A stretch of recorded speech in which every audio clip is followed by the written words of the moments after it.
Welcome to Geeks and Grounds, a monthly game club and bi-weekly podcast where we play games and brew thoughtful conversations together. I'm your host, Jenny, she, her, and back with us in the cafe, we have reunited the band. We have Kate, she, her. And Emily, she, her. And in case you're new or you need a refresher, we focus on one game a month, really percolate over it, if you will, so we can deep dive into its themes and mechanics and make those connections between what we're playing and our lives. And this month, we have been playing Unbeatable, all caps. We got to make sure to go in with the specifications there, as the devs have asked. A game where music is illegal and we do crimes.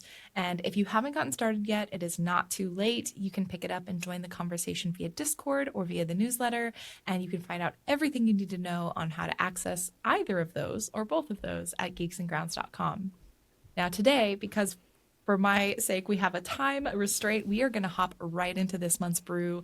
We're going to talk about Unbeatable. We'll start with some non-spoilery discussion on general elevator pitches, mechanics, and things, and then we will state when we start talking full story breakdowns that you can, if you haven't played it yet, you can make sure to not spoil yourself with too many details. So I wanted to kick off because this game, as we were talking about right before starting to record, it leaves you with a lot of questions. And so I was very curious to see if you had to create an elevator pitch for this game and who you think should play it. I'll start with you, Emily. How would you pitch this game to someone? I think I would say this is a playable anime show all about music in like a really deep way, you know, not just the love of music, but the impact music has on the world and on ourselves, with, you know, this really high energy, like nitro rhythm game component. I think as far as who should play it, I don't know that this is a game for like mega rhythm game fans. Like if you're like trying to like, if you're one of those people who's like competitive in the rhythm game scene or like really into that, I don't know if this is quite for you. I also don't know if it's for people who this is like their first rhythm game ever. I think it's for rhythm game enjoyers, the casuals maybe, if you will, and people who really love narrative games. Yeah. What about you, Kate? I feel like I might pitch it as like, I like how Emily used episodic, like episodic action adventure story that may leave you with some questions if you're the kind of person who likes to, maybe I don't always have to know exactly what's going on and you like living in that sort of like, what is real, what is not type of world. I think a lot of people enjoy games like that, and honestly myself included a lot of times. So I would kind of pitch it like that. And as far as the rhythm component goes, they do have, I did play the arcade mode a little bit. Is that what it's called? Mm-hmm. The mode where you just play the rhythm game. And I think, and I tried it on a lot of different difficulty levels. So I think that there could be a lot of options here for people who just kind of want to lock in on the rhythm aspect of it. But yeah, I would say overall, if you are just here for the rhythm game, I think you might not even want to play through the story mode. So hopefully that answers all of the questions. Yeah, that's it. We're good. We've answered everything.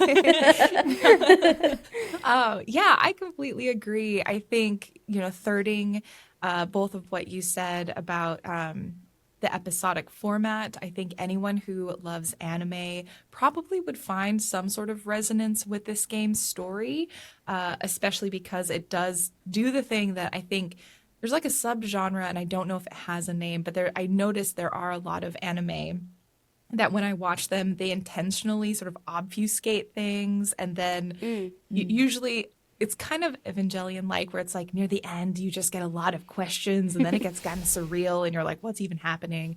If you like that kind of feeling, to what Kate was saying, if you don't mind the questions, I think this is definitely for you.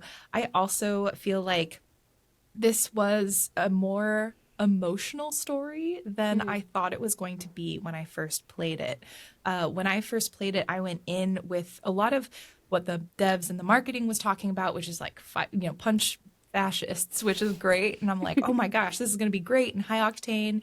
And I think people who like almost sort of the 1-2 punch of you have the high octane and you have a what could be a really profound, depending on your connection with this, the act of creation and music, and also maybe some grief elements. If you are into that stuff or you resonate with it, I think this could be a really powerful game in some respects for you. So, yeah. Oh, go ahead, Emily. I agree with that. It's kind of like as profound as you make it. I like how you framed that. Yeah, because I think when we'll get into our more specific feelings of it, but I felt like the moments, not everything hit for me with this game, but the moments that really hit, and so I think, yeah, this is one of those where it's an indie team, it's their first game, and I don't know, I felt, I'm like, I feel the seeds of something like very raw and personal here, and yeah, but let's get into it actually, rather than have me just vaguely talk around it. With this first section, I thought it'd be good just to go through sort of the standard like review criteria that we typically see, just so that we can organize our thoughts. But the rhythm game component is a big one in the sense that it's talked about a lot. And I do agree with both of you with how you alluded to the fact that it's not necessarily the rhythm game you think it will be.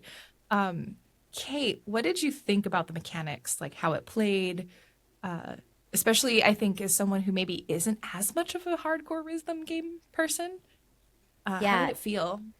It's so interesting because I started playing this in story mode on the easiest level for the rhythm game. And I found that, like, for me personally, going through these, well, first of all, there weren't as many rhythm game moments as I was expecting throughout the whole game. But honestly, it felt a little slow for me. And then I found that I was like, and I don't know if this is just my brain in particular, but I found that the easy level was actually more difficult for me because it wasn't fast enough. And then when I turned on the normal mode, I was like, oh, I'm hitting perfects a lot more often. I'm kind of understanding the flow of the rhythm game a little bit more. And I feel like it's on its surface, it's not that complex because you're jumping up or you're jumping down. But then there are things that can happen, like as the music speeds up, where they'll introduce like other sort of combat or rhythm game elements within the rhythm game. So I don't know. I think I was really surprised at how the easy mode felt compared to the normal mode, because it also felt like quite a sharp, I guess, like difficulty increase. But yeah, I did really enjoy it. I think, though, it did get a little bit old for me, even though there wasn't that many opportunities to actually play the rhythm game. I don't know if y'all agree or disagree, but that was kind of my take on the rhythm game aspect of it. Yeah. What about you, Emily? Do you feel like you agree with that sentiment? Yeah, I do. I think it's tough because there are some aspects that I really like and then some aspects that I struggled with. I think it's really cool to have a rhythm game offering where it's just two buttons. Like that is really neat. I think that that's generally like way more approachable for a lot of people. I think that in terms of like the kind of calibration and the accuracy, it felt very accurate. I didn't have a lot of moments where I was like, hey, I hit that. I was on beat. Why didn't it like accept my, my timing? So from that standpoint, I really appreciated it. And as not a huge rhythm game player, as more of a casual, I enjoyed that aspect of it. It felt like a generally good difficulty level on kind of the normal level.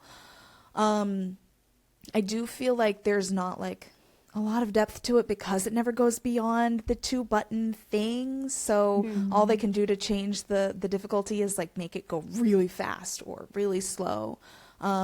So I didn't personally run into that, but I could see how that would be a complaint from more like rhythm game sickos, right? I also wished sometimes that I had played more of the arcade mode. I didn't really dabble in the arcade mode at all, and so there are story moments where like you're trying to play the rhythm game and like dialogue is covering up like the notes that you're supposed to hit, and there were times where they were trying to do something a little, I think, experimental that just didn't quite hit or felt frustrating during the story. So mixed bag for me. Yeah, I feel pretty similarly where I loved what they were trying, where in theory I'm like, oh my gosh, this is so cool. It's a rhythm game that has a story. It's approachable in the sense that there aren't a ton of different inputs that you have to worry about. Even the way that you're doing the inputs, like there isn't a ton of variation in a lot of like the rhythmic structures. In the arcade mode it gets like I think faster, but really there's not much you can do other like you said other than get faster um, and fit more notes in, which isn't necessarily a challenge because again I think to your point, Kate, I also feel like sometimes going slower in these rhythm games is actually more difficult Hmm. than going faster because you get sort of into that flow state and I think the energy really changes when you Hmm. are in a faster mode. And I agree very much about how it kind of missed the mark in terms of having these story beats that happened during the rhythm mode, which was what I was most apprehensive about. And it just didn't quite, uh, it didn't hit for me simply because I think the first time I played, especially, and the second time I was able to finally balance the two and actually like take time to read because I sort of knew what was coming. But the first time I played, I missed entire conversations that happened during some of these cutscene moments because Hmm. I was focused on just trying to survive and make sure I'm not losing and having to maybe redo a battle or something like that. It made me think of games like I think Undertale was the first game I thought of where that really effectively utilizes conversations during battle sequences, Mm. but the battles never really occur as you are moving around the little like sort of bullet hell board that you have on Undertale. Those always happen in the interstitial moments between before the action. And so I almost wish they had played with pacing and timing within each individual mechanic of like battle where maybe during an interlude you get some of the song and the story without having to do anything and then you go come back into the battle. So yeah, for me I was like really cool ideas that didn't fully execute in the way I think they had Mm. have anticipated they would. And there are also these rhythm moments that are kind of separate Mm. from Hmm. the arcade rhythm Hmm. game design, where you're not trying to hit beats, you're trying to hit these like different markers. And for me, Yeah. that was even more all the way around the Yes. board. Like you've got the baseball Hmm. rhythm game, which I actually enjoyed quite a bit and was able to kind of get the cues. But then there were some other ones where I was having a hard time understanding visually what the moment was where they were wanting me to input Hmm. things. Yeah. So Like I the spray like, painting one, I feel like I struggled with that one. yeah, Yeah. like some of the rail And like jumping rope. grinding ones. Yeah, yeah. So those were that was also a mixed bag, and I like when rhythm games try to do that and incorporate rhythm into other moments and like other Hmm.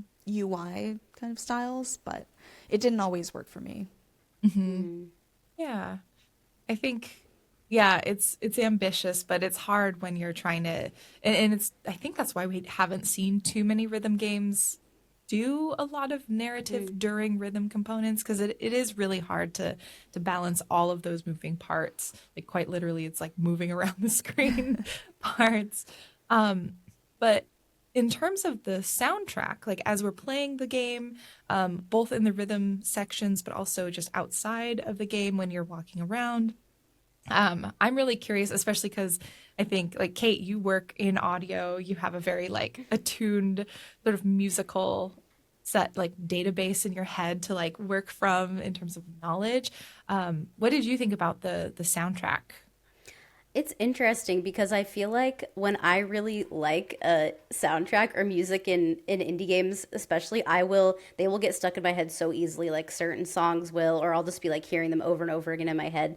And I didn't quite experience that with this game, to be honest. I kept like Hmm. waiting for to get some earworms basically, or just have Yeah. some songs where I was like, oh, I remember that. I think the only one that sticks in my head is that sort of like guitar riff that plays in like the more elongated narrative moments, like, and Hmm. so that like little riff sticks in my head. But other than that, the proper rhythm song is the only thing that I'm like can actually remember pretty consistently.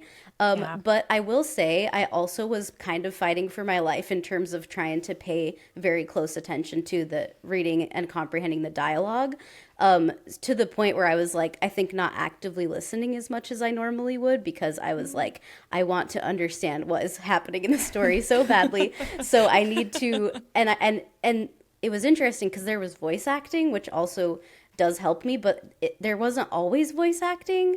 So that was very, I felt like all of my senses were sort of like having this like tornado moment a lot of times playing this game, because I was trying so hard to like understand and read and pay attention. But then there was music, but then there was voice acting. And I remember during the voice acting just thinking things like, oh, I really like Clef's voice. I really like I would just have these thoughts about the voice acting. And then I was like, wait, but now I'm not paying attention to what's happening. So I felt very all over the place. But I do think that the music is good. I've definitely enjoyed it more listening to it separately as its own activity and not necessarily in the game, if that makes sense. It does. I think for me that I think overstimulating is a I don't know if it's the nicest way, but it is a really apt way to describe this game, because I have also felt like there were so many inputs that it was a bit hard for me to appreciate the sum of all the parts. And yeah, the music is one where I have been listening to the soundtrack now that I finished it, and I feel like I like the soundtrack more and it's becoming memorable to me, but it wasn't as I was playing because I was so focused on so many different things, except for like the guitar riff that you're talking about. I know I'm pretty sure I know exactly which one that is. And then like the first line of uh basically Eve's song that we hear at the very beginning and we hear throughout, a couple of times. And that really was the only sort of musical like motif that came and stuck with me, which maybe it is really the only main one. I don't think we had a lot of repeating stuff, but again, maybe there is, and I just haven't been able to like pick up on it quite yet. What about you, Emily? I would echo everything that both of you just said. I think that it's not bookend. No, it's a different word for that. Is the title of that song, Eve's song. Yes, yeah. Like that. And when it comes back around at the end, I thought that was really, really powerful. I honestly feel like, and I rarely say this, I think the soundtrack might be too big for the game. Like, I think I enjoyed all the music, but in terms of like being able to remember certain songs, it felt like every moment had its own different song, which is really cool and ambitious. I think I'd remember it more if some of the songs came back around a little bit more, though. And I loved the songs that feel like they're being sung by Beat or Quaver or another character. There were also songs that felt like they weren't connected to the story. They felt like they were being sung by some other person, and they felt really different from the songs that felt more of the world, and they were good. I enjoyed them, and they usually went along with like different other rhythm moments, but I think I kind of could have gone without them. I think I would have preferred like a more pared down soundtrack, just to like really have walk away with like something that was sticking with me. I really like that. I think that's a really, really good note. And I think it could have helped with, again, that the overstimulated feeling is just maybe that feeling of bigness of like, this is super ambitious. And yeah, if they had maybe honed it in a bit more, we could have taken time to like appreciate and savor the stuff that was there, which is interesting considering I think it's Beat's mom who talks about near the end, which again is a little story moment, but there's the idea of like savoring, letting music breathe and letting your audience like appreciate it. So I think that's kind of an interesting point of feedback, especially considering one of the, I think, core themes to take away from the game. So I honestly think like what Emily just said about the music is kind of how I feel about the whole game in a lot of ways. Like I'm like just a little bit less of all of its components, or just like letting it breathe more. I think would have gone a long way for me. That being said, I did play, I feel like, the first half of it in a very short amount of time. And then I remembered you saying, Jenny, like, it kind of plays better when you just like try to do an episode a night. And so then I shifted to that method. And I think that that really helped me sort of like let the game breathe and enjoy the game more. I noticed I started to enjoy it more when I was playing it that way. Yeah. Yeah. And I think that for me was hard learned because the first time I played it, I like barreled through it so quickly. And I think the second time I played it, I did do my own advice of let's do one episode a night, pretend like I'm watching sort of a mini series like on Crunchyroll. And I think that coupled with the fact it was my second time seeing a lot of the content really helped it feel a little bit better, which is unfortunate because I think for the vast majority of people, if it doesn't hit the first time, you're probably not going to go back again and replay it. But yeah, I think those are all notes I very much agree with. Anything else on the audio that you wanted to add? Oh, just awesome voice acting. When there was voice acting, Oh my God, I yeah. love those performances, especially Yes. Beat and I felt like Treble like really brought just great, just overall great moments. Loved Yeah, it. agreed. In addition to the audio and the voice acting, I think one of the standouts for me personally were a lot of the visuals. Like there was clearly a lot of love and time put into the animation, with a lot of the cutscenes that they put in. Even the UI, I think they put a lot of like effort into putting different elements of personality. Like it seemed like every detail was looked at and touched by the devs and like made sure that they put some sort of intentionality into it. How did you both enjoy the visuals? Did you feel like also maybe a bit overwhelming, or did you feel like it hit pretty well? I guess I'll go first. I love the visuals. I came away with so many screenshots. I was screenshotting so many really just gorgeous moments and like cool framing. I love when it feels like there's some cinematography like really intentionally going into how they're telling the story, and it's so vibrant. It's just very striking. I think you could watch 2 seconds of this game at any moment in the game and go, oh, that's unbeatable, and I think that speaks a lot to like the visual identity. And I actually, kind of going back to the rhythm game, one of the things that you'd mentioned, Jenny, in our previous conversation was about kind of the movement during the rhythm game where the camera shakes and feels very chaotic. All this stuff is happening. I thought I was going to turn that off eventually. I actually left it on, and I kind of liked how aggressive the visuals feel at times, not just with the bright colors, but like the actual movement, how the game kind of comes at you. I enjoyed a lot. So the visuals were just stunning and felt really, really tied into the whole experience. Yeah, I definitely agree with you, Emily. I think for me, and I did turn off those extra visuals and movements for the rhythm game because I definitely get really overwhelmed visually. But I think, especially with like movement, I think I sort of have some reaction to it. Like I'll get a little bit dizzy, honestly. And so I turned that off, and I'm so happy that they have those options. So shout out for real. But I think the thing that sticks out to me the most visually are just the gorgeous environments, like the way that the city looks, the way that, the studio looks, even like the little shack that they're in, being on the beach.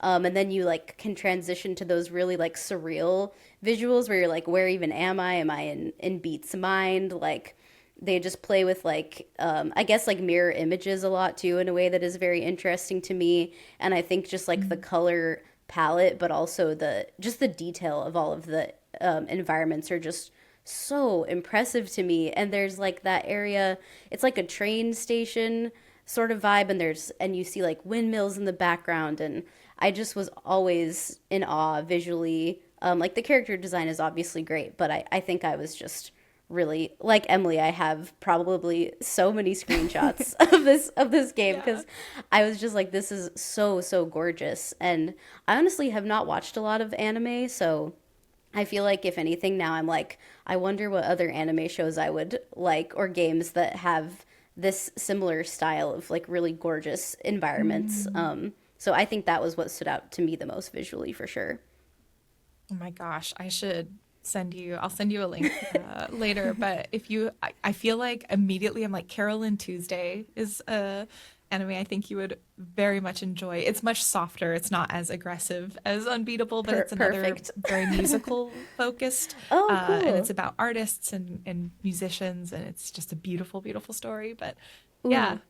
yeah, it's really good. I don't know. Have you seen it, Emily? I Or did haven't, you? no. Oh my I'm gosh, an I'll send anime it to you. casual too, yeah. I'd love to see Yeah, it. no, same. I'm like maybe casual plus where I watch enough where I'm like I feel like I know what's generally going on, but I'm not super into anime. But yeah, I think you both would love that show a lot. I felt the same. I think like other than in terms of just like implementation, I feel like there is a little bit at least on the Steam Deck, which is what I was playing on. Occasionally there was stuff that would go in and out, like clipping was kind of an issue for me when I was playing. Mm-hmm. And I did notice assets going popping in and out that I think probably shouldn't have been. But when like overall, like bugs like that aside, I think this is probably one of the most beautiful games in a while. It is so striking. Emily, to like your point about how in 1 second you immediately know what that game is. If you see a screenshot from this game, you know it's unbeatable. And I think that is a huge achievement Mm-hmm. because so many games, especially again from a first time, like this is the first time this team has done a game together, first commercial project, I believe. Like that's that's a feat to have your game be that recognized. Mm. And it, I don't remember what the wish list count was. I remember seeing it was quite high. I think this was also one of just the most anticipated games from certain like indie communities Mm-hmm. last year. So yeah, very beautiful game. Loved it. And yeah, I think my favorite scenes, they had some really great epic ones where, especially Beat would be like running and you would be zoomed out. So it's just like a very far perspective and you see like the background and the horizon line and everything. And those are just some of my favorite types of shots. Mm. So cinematic is a great word that I think you mentioned too, Emily. So I think is there anything else, I guess, before we move into the story that you want to highlight non-spoiler style um, in terms of whether you enjoyed it, didn't enjoy it, any elements we haven't talked about for people before we start moving into the full spoiler stuff?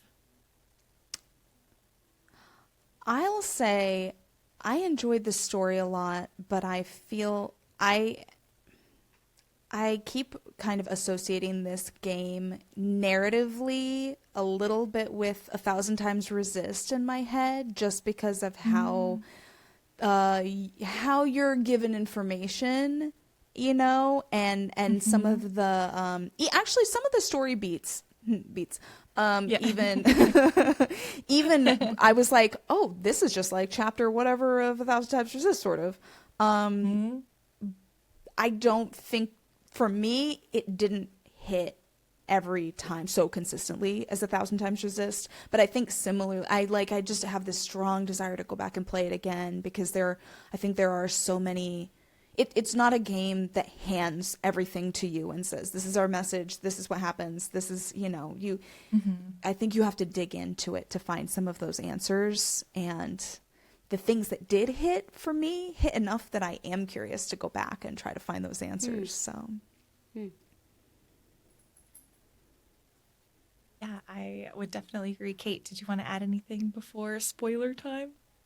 I don't think so. I think I just we talked about this a little bit earlier, but there are a lot of I think fun surprises in terms of how they tried to incorporate rhythm game elements into other parts of the game other than like the main rhythm game component, like when a song happens basically. And I think some of those hit and some of them didn't, but I do like really appreciate that they tried to put those things in there. There is another one that's like a bartending game, which I Hmm. thought had like really satisfying sound effects. And so, although they didn't always land, I do think that there was a lot of intention and care behind all of these choices to be like, this is a rhythm game.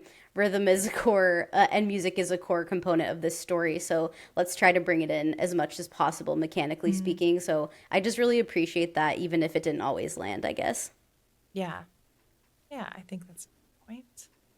So, for listeners, this is the official spoiler warning. We're going to be going into each episode. There are 6 total that you could play. And from here, we'll be going through the episodes chronologically. We are able to hop thematically back and forth and bring stuff in from like the last episode when we're talking about the first one and so on. So, this is the full spoiler warning. So, to kick off episode 1, titled Beautiful Morning with You, we begin in an unexpected place, at least for me, because we start with a blue haired band member who we learn is named Eve, who is smoking backstage, getting ready before what we find out is their final show. And I wrote, "Smoking is bad, kiddos," because shouldn't smoke. This is your PSA for Geeks and Grounds. What did you all think of this first scene? Because this is not we haven't seen any of these characters in the key art. This is a totally new group of people.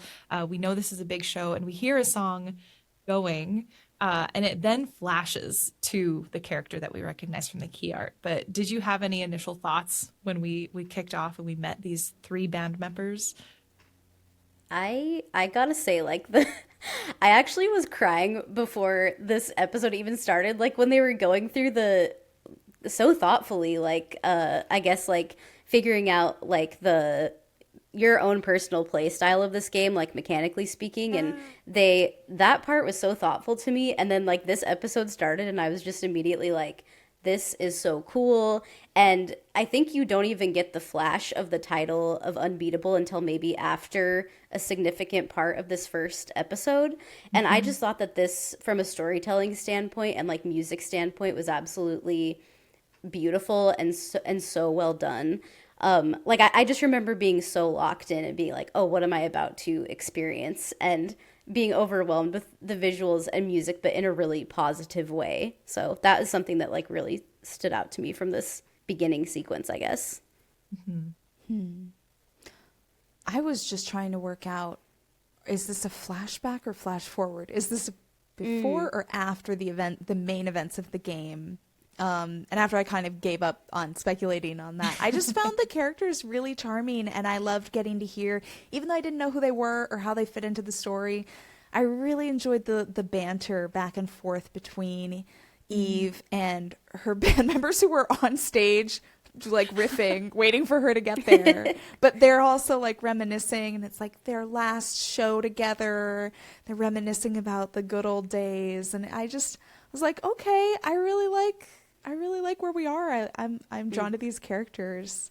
So I thought it was a really effective way to start and pull you into whatever's going on. Yeah. Yeah, it is a beautiful way because I love anything that starts kind of in media res where you're just like, all right, I just got to figure out what's going on because things are moving and this is a world that exists with or without me. And I also the like performer, the dancer, the theater kid in me like loved the fact that like we got to see a little bit of that behind the scenes of, oh my God, this is our last show together. What is life going to be like after this? Like rehearsals? Do you remember when we put these stickers on this wall? Like the conversation felt so real and I think that speaks to a lot of the conversations in this game where even though maybe narratively I felt like some of the pacing was a little wonky, whenever these characters talked to each other, it felt like I felt like this could have been a conversation that I've either overheard my friends say or I've had, and it felt very real in a really lovely way. And so, yeah, I thought this was great. It was weird. I was like, why are we taking so long? Because I was taking forever to get to the front of the stage, to the front of the house. But yeah, it's a great intro made, I think, even better, but also intentionally more confusing because as that first song, fades, you get really these flashes of scenes. I wrote them down because I copied for folks who aren't seeing the notes that Emily and Kate are seeing, I put my notes that I took as I played the first time in the chats or our document so I can see and remember what happened. And I wrote down that you see like a different hand, because I think in the first concert there's like a hand that gets reached up. But you see a different hand by a cherry blossom tree, a seagull, a different blue-haired girl than Eve, a daisy, and then this pink-haired guitarist. And that immediately I was like, what? Instantly confused. Yes. And I got even more confused personally because we are this pink-haired guitarist. We see this blue-haired girl with a giant bow in her hair. Her name is Quaver. And Quaver immediately just kind of starts talking to us about hiding our guitar and visiting her house and helping her out with a quest she's on.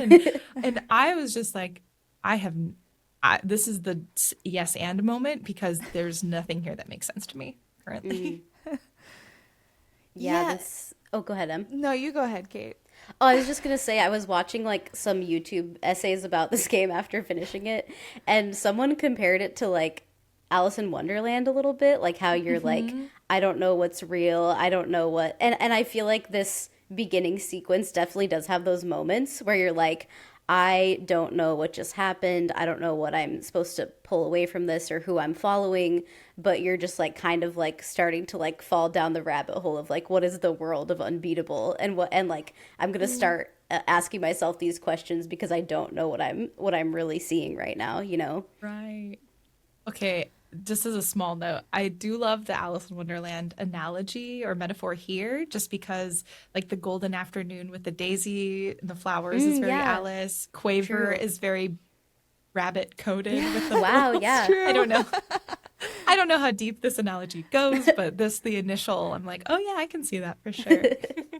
Sorry, Emily, go ahead. No, I love that. I think, yeah, the Alice in Wonderland nature, and also kind of a dreamlike nature where there were moments in that initial maybe like 5 or 10 minutes of like knowing Quaver where it feels like they've just met and don't know anything about each other, but then suddenly it feels like they're referencing things that they talked about in a previous conversation that we, the player, didn't see. And so I'm like, do they know each other? When did they meet? How soon did they meet? It was really disorienting. And this was when, I'm glad you said last time, Jenny, that it starts off confusing, because I was like, okay, I'm just going to trust that somebody's going to tell me at some point what's going on. Yeah, it was a very, but charming. Confusing but charming. Yeah, I'm like, I mean, Quaver seems cool. We learned she's like a 12-year-old kid. So again, I'm like, why us as a sort of 21-year-old, early 20s adult? Or how do we know this kid? I don't know. But, you know, it just becomes one of those like, well, she seems to know us enough that she's inviting us into her home and hanging out with us. And I'm not going to question it, because again, it's a yes and moment. What I found interesting, Quaver, we get to explore her home. It is a mansion. She comes from wealth. She is an affluent family. She has an affluent family. We learn from her through conversation and like how she wants us to hide our guitar. Music, not really something people enjoy. We later, you know, from the marketing, we know music is illegal. Beat doesn't seem to really understand it and understand why this is a thing and why we need to hide an instrument. And Quaver also has a ton of cops that are just around her house and hanging out, which is, I found bizarre. I'm like, is she just that famous, that rich? Like the family needs to be protected, which we do learn later. There is a connection there between the cops and her family. And Quaver eventually takes us and says, okay, she's going to help us out. I don't know with what, but she's going to help us. But we also are helping her out. And at this point, my question that I wrote in my notes was is this an isekai? Is my character like fish out of water? Have we transported from modern day into a different fantasy world? And this was kind of the question I was asking the entire time. And honestly, probably the question I'll ask you all later on what you think is going on. And we eventually get to a checkpoint after exploring, talking to some folks, and all of that. Did anything stand out to you about the world as we were exploring either the mansion or coming up to the checkpoint, seeing like Crest, one of the lead cops that we got to meet? I mean, immediately I'm like, why is this guy here? Also, why is he talking to us this way? He had this really weird, very awkward, super, super profoundly awkward way of talking to us. Almost, maybe flirting attempt, it felt like. Flirting attempt. Maybe, yeah. Maybe.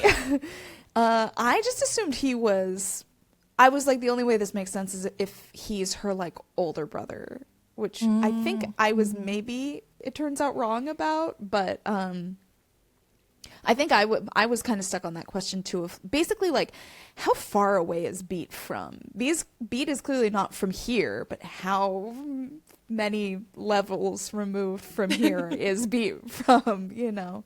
But again, I was like, Jenny said, it's confusing. It gets less confusing. Right. So I was like, let's go Quaver. Yeah. I feel like as someone, and this is a relationship that I have with games, period, is like, I feel like I'm not a big question asker. Like, I really have to motivate myself to ask questions because I can be so go with the flow and like along for the ride that I just won't even try to jump to conclusions or try to solve a mystery. And so I think I may have mentioned that last time, but I feel like for me, I did immediately have a question with this game, which is, why is music illegal? Why is it bad? Like, what is the deal here? Why are we living in this like surveillance police state? And I just like wanted to know that so badly from the beginning. So I feel like that question kind of honestly carried me through the whole game, and I asked that a lot. But I think for this part, I immediately trusted Quaver, like, as Beat, I guess. And I was just like, I just want to be along for the ride, and I would do anything for this character, basically, is how I felt during this episode. That's funny. I was like, this kid is going to get us into so much trouble. This kid has no idea what she's doing. I was like, she has good vibes. She did. I don't know if I immediately trusted her, but I immediately was like, yeah, I'll play along. Like, this is cool. She seems cool, even though I'm pretty sure we'll get into trouble. And we pretty quickly do get into trouble. We sort of sneak through the checkpoint. We lie to get through the checkpoint. We say we're going to the library. We don't go to the library. We end up at the stadium, which looks very familiar to us as players because we were just at the same stadium at the very start of the game. This is the same place where Eve, who turns out to be Quaver's mom, had her last show with the band that we got to see.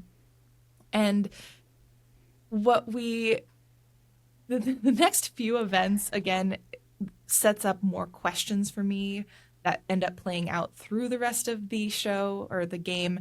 But Quaver, who has taken Beat's guitar, starts to play, and in a split second, both a cop with a gun pulled out comes, as well as these sort of spirits start popping up.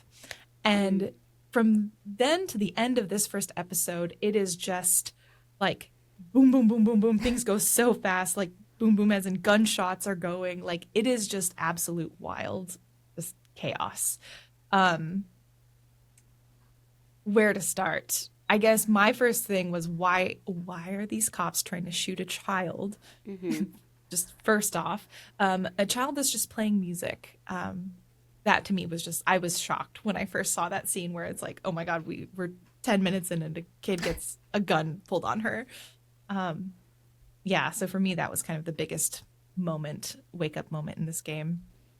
Yeah, like this isn't like this episode. Footloose town, not that level of like music is illegal where you get shot, kind of illegal, not I don't know, you get thrown in jail, get slapped on the wrist or whatever. Right. The stakes are very high. I feel like I was very emotionally impacted by the ending of this episode. Like, I was just like, why would that, like, what is the need for this much intensity surrounding this child playing music? Like, it is pretty upsetting, I feel like, for me anyway. And the idea that like, okay, music is not just, it's not just illegal because someone decided they don't like it, but it's illegal because it's maybe dangerous, Yeah, but because without this, an explanation for that. yeah, right. It's good because at this point we still don't know why. It's just we know that as soon as this cop heard music, he came in with his gun. And so it's like for some reason this society believes that music yeah, somehow is harmful. Like it's not just we don't like it. Because he looked also genuinely afraid. Like if I'm trying to remember the animation, it's like his hands were shaking. He was sort of like grimacing and sweaty. He also looked young, which I'm just like, that's also kind of interesting to think, where they're like arming these really young, afraid cops. Like if you think about someone with a gun, that's like the opposite of who you would want to ever Right. have a weapon that could Right. kill someone. And so that's another sort of element of like in this sort of authoritarian society, this fascist society, who are they arming? What information do they even know about what they're trying to quote, defend everyone from? And how equipped are they to do that? And it seems like all of that's very, duct tape at best in this society. Yeah. I think it opened up a lot of questions for me about what's going on here more than it answered. Yeah. Yeah. Well, and then we haven't even talked about, the spirits that were popping up. Quaver said something along the lines of like, I wrote this down. That's never happened before, which I assumed was the spirits popping up, and not necessarily the cop showing up. And so something happened related to the music that caused these spirits to show, which for me, I'm like, okay, maybe something about the spirits is happening that's bringing the music, and that's why it's illegal because they're trying to stop them. But again, at this point, it's just sort of like, I don't know. You can't think about it too much because we're on a motorcycle chase trying to escape the cops, and we really don't have time to process anything of what's going on. And that's a rhythm game too, like escaping from the Yes. cops. And so it's like, Yeah. oh, what is going on? Yeah, it was a lot. And after this first rhythm sequence where, yeah, we're like, I think, what are we doing? We're like dodging shots and then like literally like kicking away Kicking. cops, which is great. Which again, I'm like, this is actually pretty cool. Again, it felt very high octane and awesome. But we end there with Beat and Quaver, and it flashes to like a very militaristic sort of penthouse corporate situation where we get to meet a bevy of new characters. We see Crest, who again is like the head cop. We meet DC, who looks kind of like a detective of some sort, like investigatory guy. And they are reporting to this other character named Rest, who seems to be the one in charge of this sort of paramilitary force. And she sort of asks about what Crest and DC are feeling and interpreting, especially with what's going on with Quaver and Beat. And we kind of get a fade out. Like we get a little bit of dialogue, but at this point I'm like, I don't really understand. They're saying that's a little too early to read what's going on, and they're gonna try to keep a watch on the situation, and we just are pretty much just introduced to them, and that's it.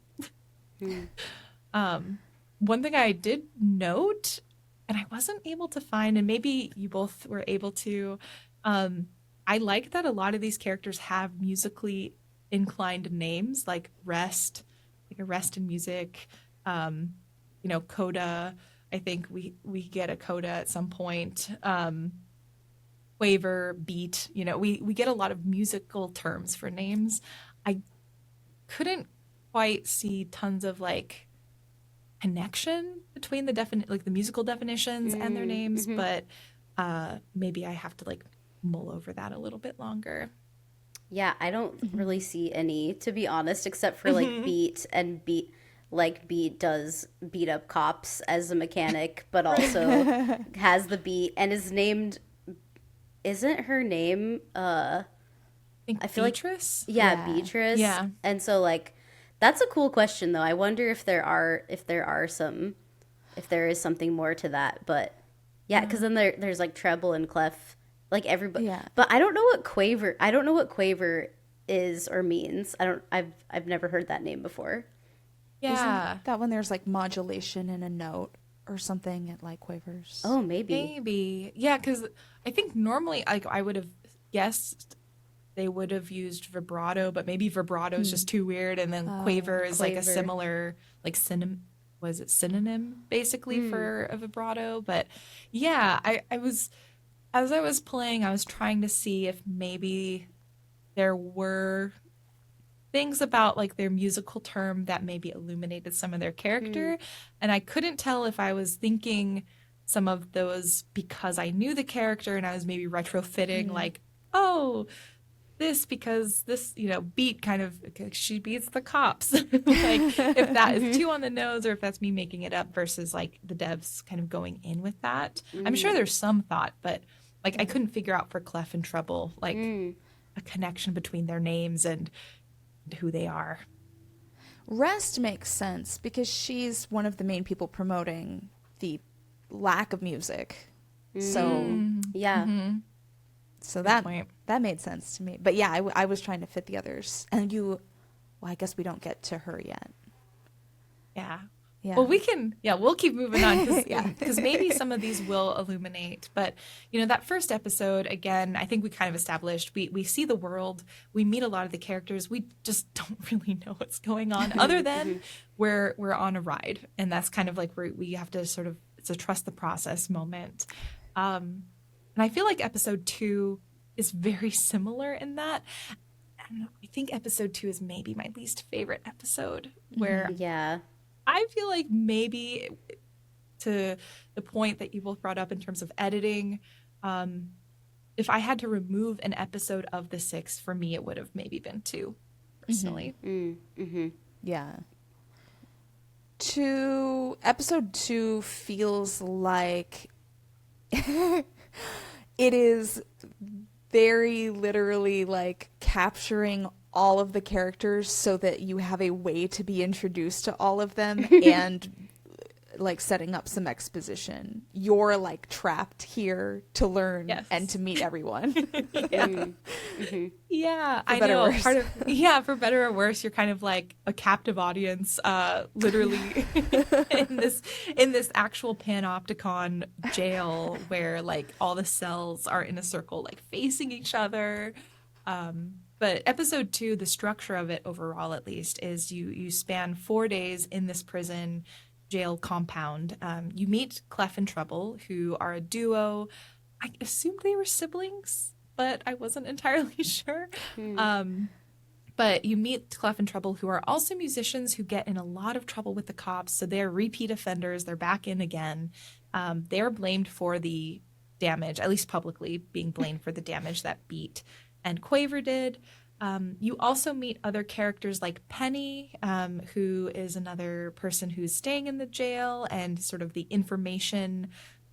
She has a quote like, "The information economy is the real economy." So she's kind of like the person who loves to gather and control information networks, as well as a few other prisoners who are just sort of there to add, I think, more or less a little color to the environment.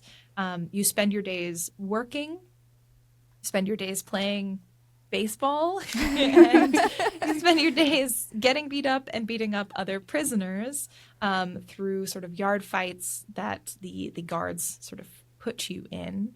And overall, other than the dampener that you make in the factory, which we'll get to in a second, this really just establishes like this world is a very cruel one. I think for me, this is, other than meeting the characters, it's also just reinforcing the fact that this is a fascist state that these characters live in, that prisons and sort of the prison industrial complex is alive and well, and that, people here for any reason can get put into jail, and that jails are an economy for this world. Go ahead. I was just gonna say I feel like this chapter I really struggled with, but for reasons that we've already mentioned, but I also think this is the chapter where they sort of introduce more options, I guess, that you can choose for dialogue as beat, which kind Yeah. of confused me because I still don't understand, like, if those choices matter because the story does seem pretty linear. So I think one thing I'm possibly taking away from this portion of the game is that I feel like they're starting to introduce the fact that Beat has a hard time taking care of herself. Like there are times where you can like choose to eat or not to Mm. eat, and then later on in the game, it's also enforced by like Beat is basically really tired and she doesn't have enough clothes and she's not sleeping and she's not eating, and so I think they started to sort of introduce this part of her during this episode, which is a big takeaway I had from it personally. But I also was confused as to like, okay, like am I supposed to eat this thing, or like am I supposed to say this, or if I say this, how does that impact what's going to happen next? And I'm still not sure if I have any answers to those questions. I really like that. I hadn't put that together, and I'm really happy you did. Because, yeah, by the end of this game, I think one of the things, I think this is a very like anti-fascist game, but I thought it would, while that is its core, I think that isn't necessarily the entire point of this game. And so I think I missed out on connecting that detail of here's Beat and how you can kind of introduce these details of how Beat is inclined to take care of herself or not, and how that ties into sort of what we learn about Beat and Beatrice, by the end of the game. So that's a really, really good detail.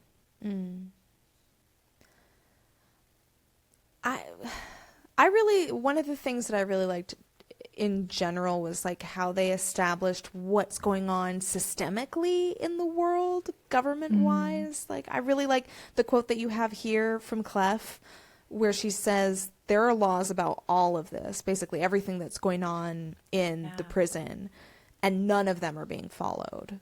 So the idea that this world that Beat found herself in all of a sudden is not, this isn't the way it always was, and it's not the way it was originally designed to be. And I thought that was really interesting around how like fascism doesn't you don't just wake up one day and all of a sudden you're in a fascist state.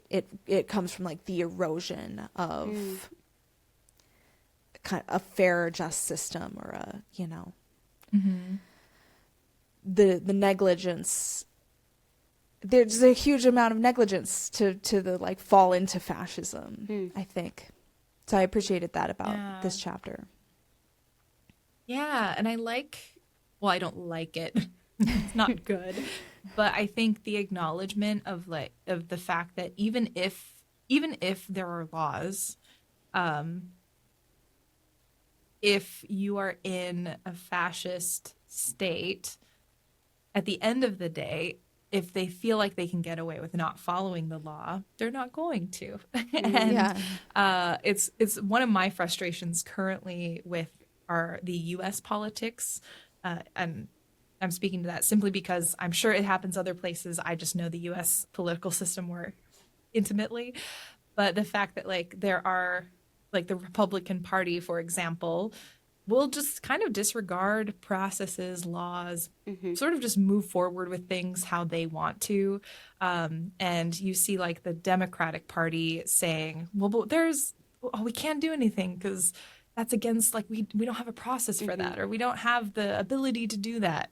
And it's so frustrating because that quote from Clef is exactly how I feel, where it's like, well, yeah, there are laws, but none of them are being followed. So this game is a really faulty one because we're not playing the same game at the end of the day. And so for me, that really resonated. I really liked, I think one of the ways that this chapter introduces characters well, that doesn't feel forced and doesn't feel like forced exposition, are the interrogation scenes between the various gang and DC, and how even characters like my favorite one was when Clef gets interrogated, and Clef and Beat have like not been on good terms the entire time and have fought multiple times. And Clef is really, bitter about the fact that Beat and Quaver kind of got accidentally got them put back in prison too. But she doesn't snitch. She doesn't talk during the interrogation. And I was like, yes, this is it. This is community. Even when you don't like somebody, you still look out for them, right? Yeah. And I loved that. Yeah. No, I wrote also, I was like, Clef isn't a snitch.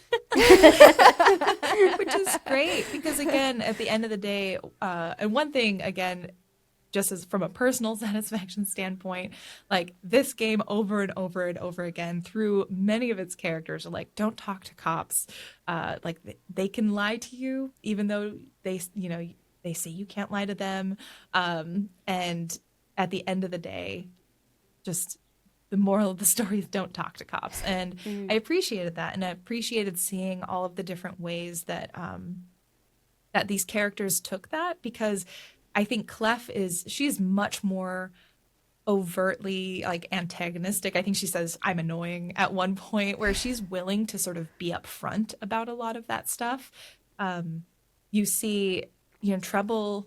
It's funny how at some point, I think later on, one of the characters, like maybe Rest or Poco or someone, says like, "Oh, Trouble, he's nothing. He's like a mascot," but he still also holds true to the values that the rest of the crew does. He's just quieter about it. Yeah. And so I think it's really cool to see the different ways that they all have the same values, but they all go about it in different ways. And I appreciated that. And I think you're right. The interrogation scenes do a really great job of also, they're really fun sort of cinematic cuts. Like I think that was an interesting pacing choice for me. And it's a great way to quickly characterize each of them and give you a sense of who they are and how they react to stressful situations. Yeah. I love that. I feel like they very much are. They're like a band, like they have complicated creative partnerships and relationships with each other, but they all care about each other, and that is like shown in very like nuanced ways, I feel like. So I feel like y'all are making me think a little bit more about that and how that kind of is a recurring theme in the game. Yeah, honestly, talking about it, I'm like, actually, I maybe appreciate episode 2 more than more than I initially thought. I still think overall it's maybe the one that could go if you were editing it down, but I think I am looking at it more favorably now that we're talking about it. From like a whole arc standpoint, this was the chapter where I had to remind myself, this is anime vibes. This is not like Western TV vibes. Because if like every chapter of this game is kind of a season of a TV show, the main characters do not go to prison season 2 in an American or a Western show, right? But in anime land, like, in Hunter, it felt like a little bit like Hunter x Hunter in terms of like, I just had to be like, okay, we're here now. How do we get here? Where are we going next? You know what? I'm not even going to try to predict. We're just hanging on for the ride. Well, it is funny because that is literally kind of what happens, where you have a scene where Quaver and Beat see Clef in trouble on the news, and Quaver's like, oh my gosh, they're getting like blamed for what we did. We need to break them out. We need to help them escape prison. And it just hard cuts to Quaver and Beat standing in the same positions but in prison. And I'm like, what? And it's really funny, but it is a little disorienting if you don't know like sort of what they're doing with that pacing. And I think like anime pacing is right. I think you have to kind of go in with that mentality, because it helps make more sense and feel less disjointed sometimes or abrupt. One of the last sort of big thing to talk about with episode 2 before the climax, when we do, spoiler, do a prison break, is we learn about this production sort of factory that all of the prisoners have to work in, and they're creating sound dampeners. And these dampeners are very finicky. They, when you create them, when you're putting them together, if you tighten like this one knob too tight, they have the tendency to explode.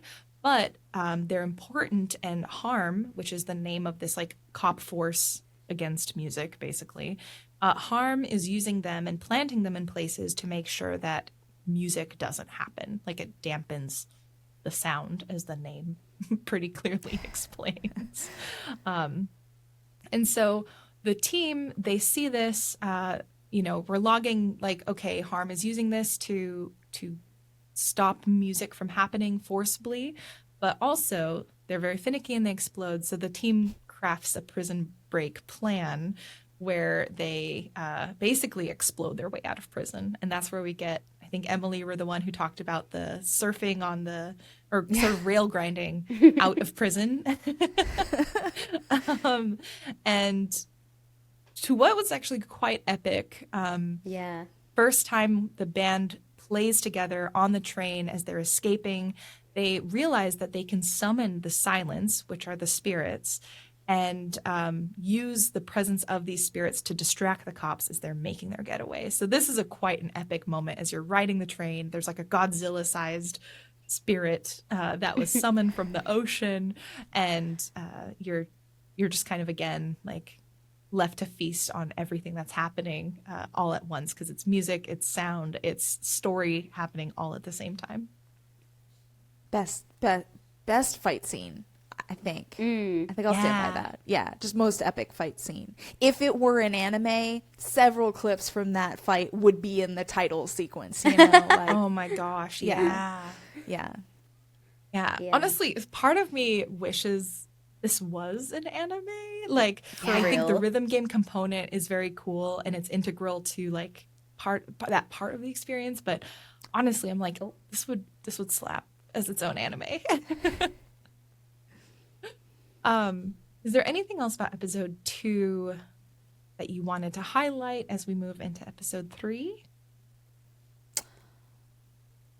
I'll say, like, I don't know. The whole thing with the sound dampeners and the idea of music being dangerous was interesting to me, because I think I don't think that well, I don't know what was in the devs' minds, but like I started to kind of get COVID flashbacks. And it was interesting because I don't think the devs necessarily like wanted to imply that. I don't know. I don't want to put words in the devs' mouths, but just the idea of like there being this epidemic sort of scenario where something's dangerous and the government's like, hey, we need to stop doing this to protect everybody.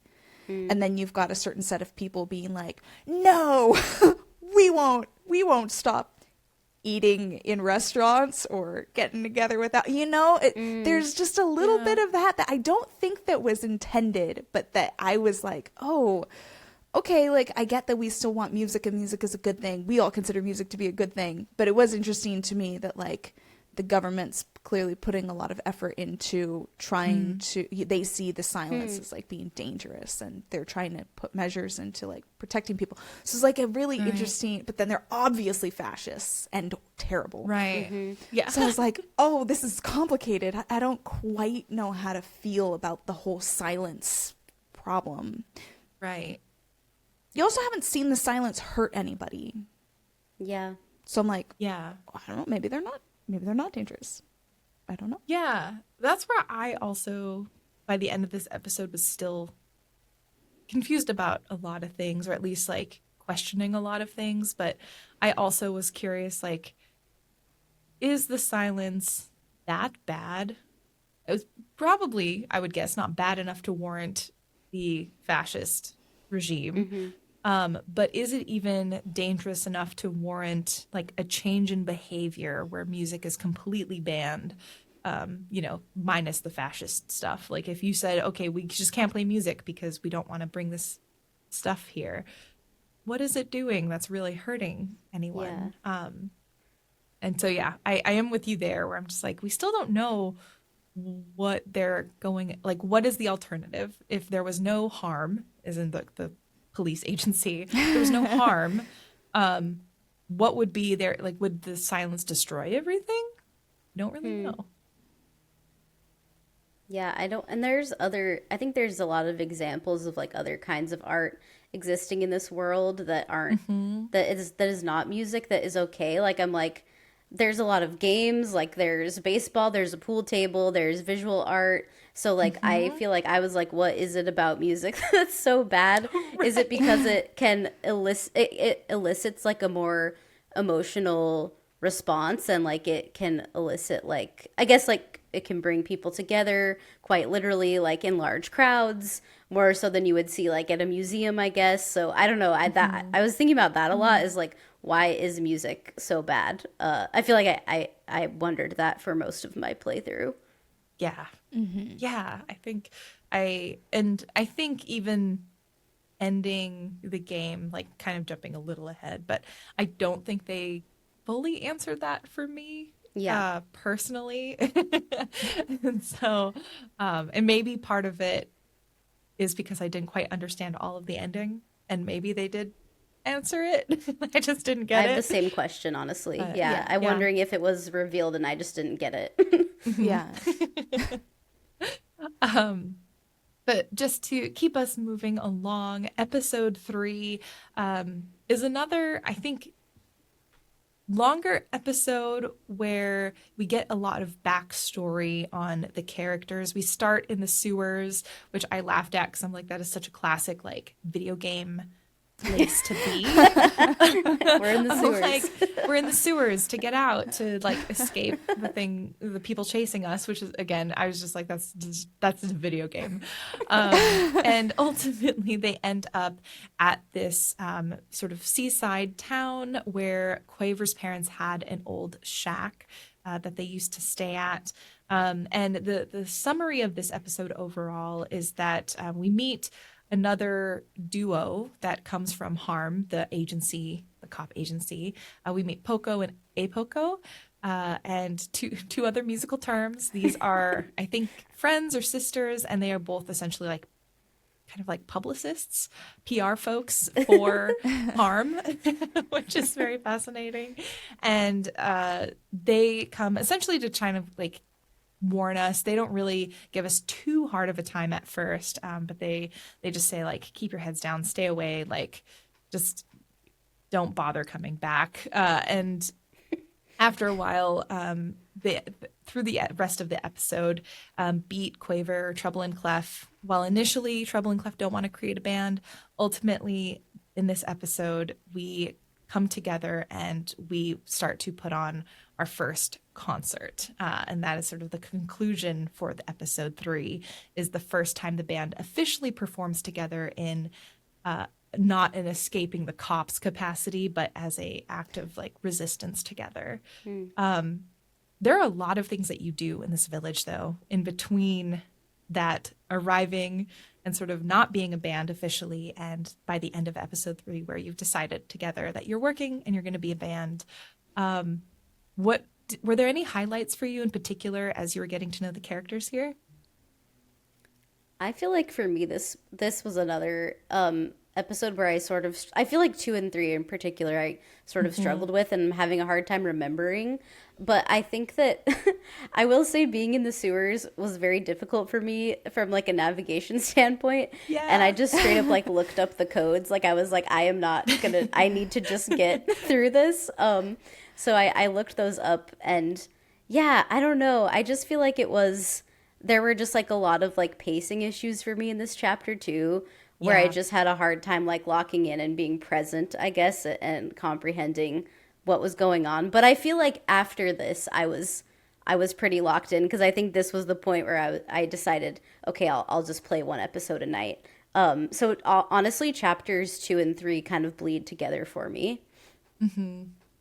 Yeah. How about you, Emily? I think I struggled a lot with like the pacing of 2 and 3 because they feel backwards to me. I think I was like, Yeah. wait, we just got out of prison and now we're starting the illegal band? Like it really feels like it True. should have been the other way around. True. That's such a good point. And we're living by the beach now. It was like just a weird change of pace.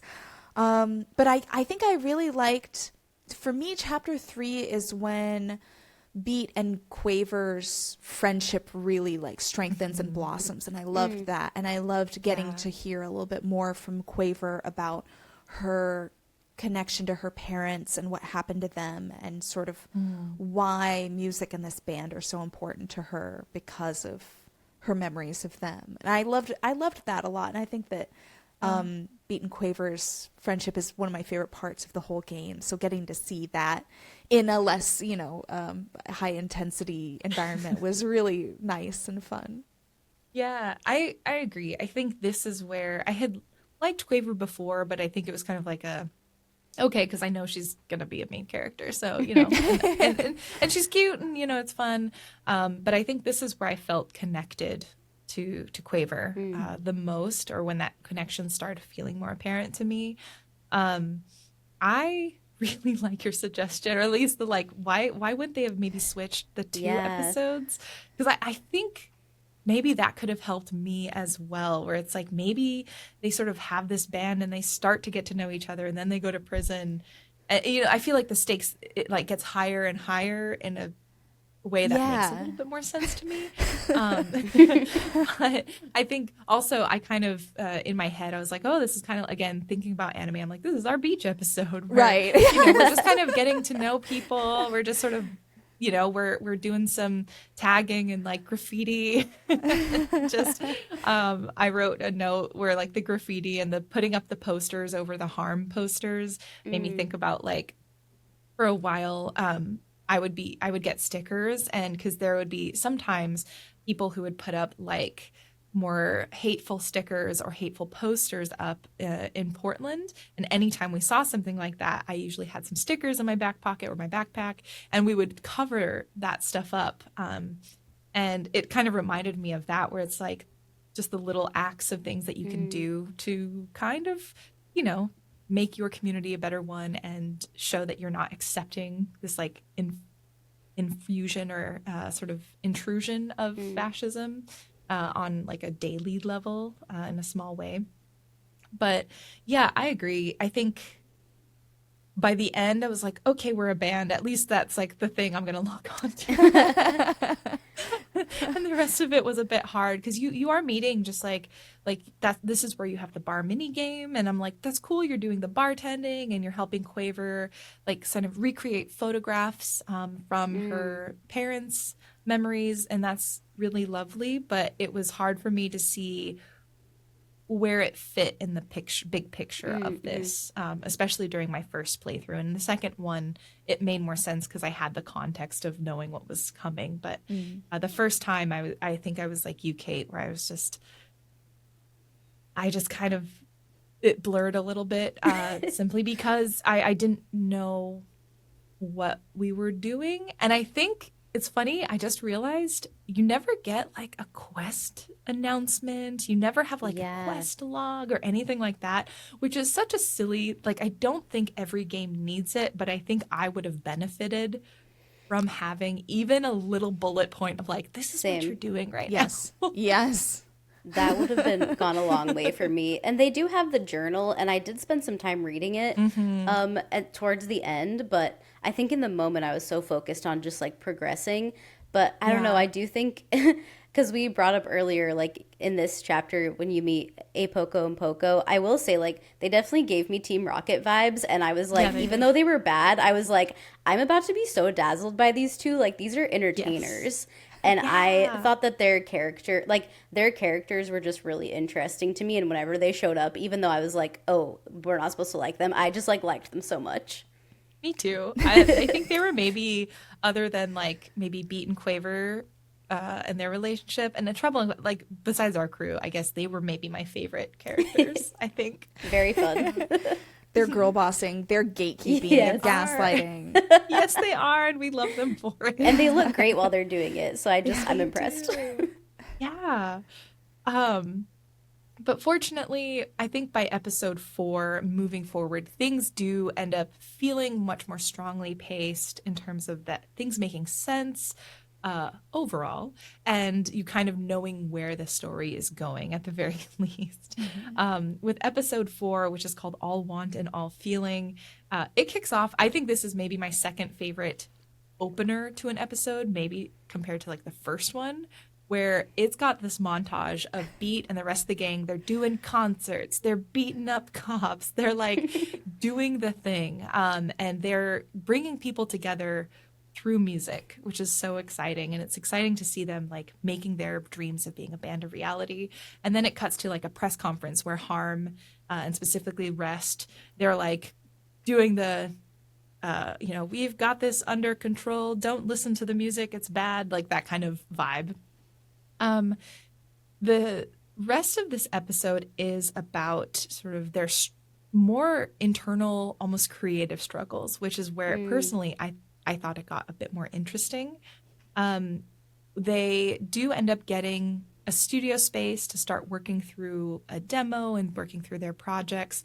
And this is where you learn a bit more about Beat's previous band that she was in and some of the creative conflicts that they had and how it's really impacted her and her ability to like kind of trust being in this relationship with this new group of people.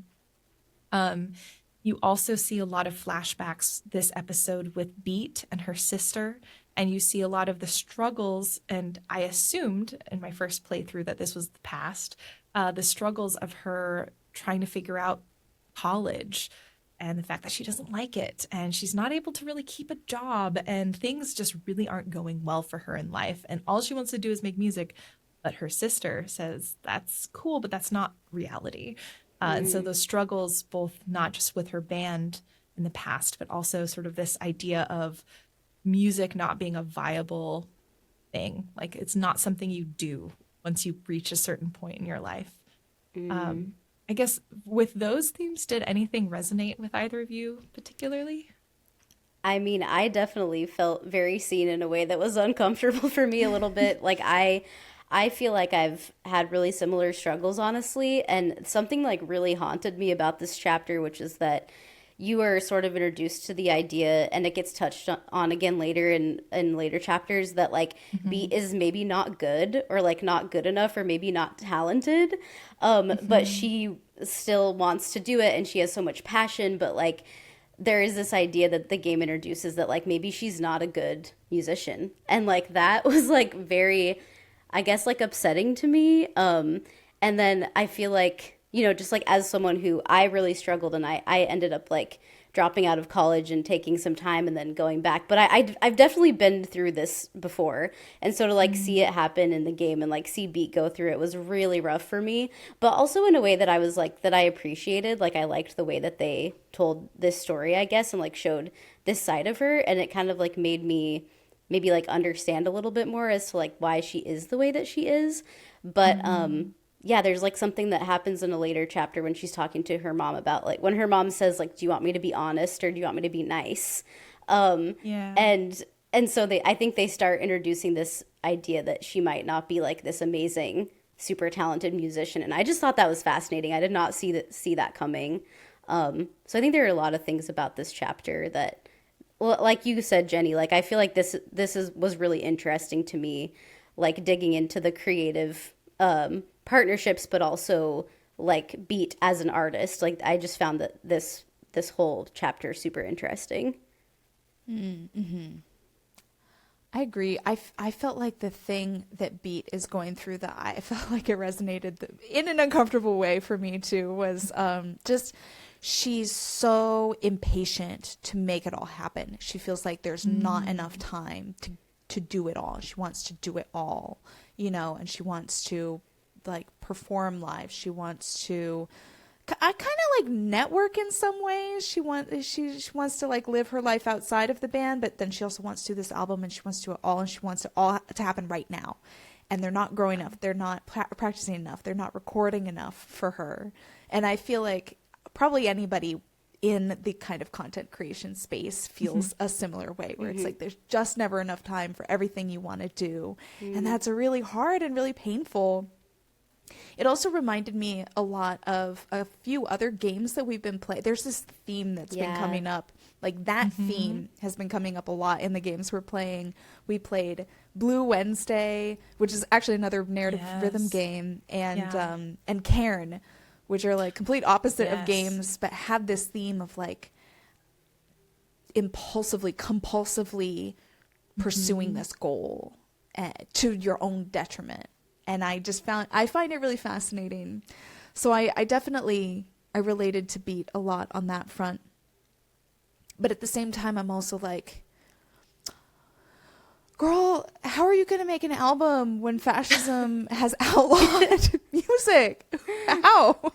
From Well, like practically.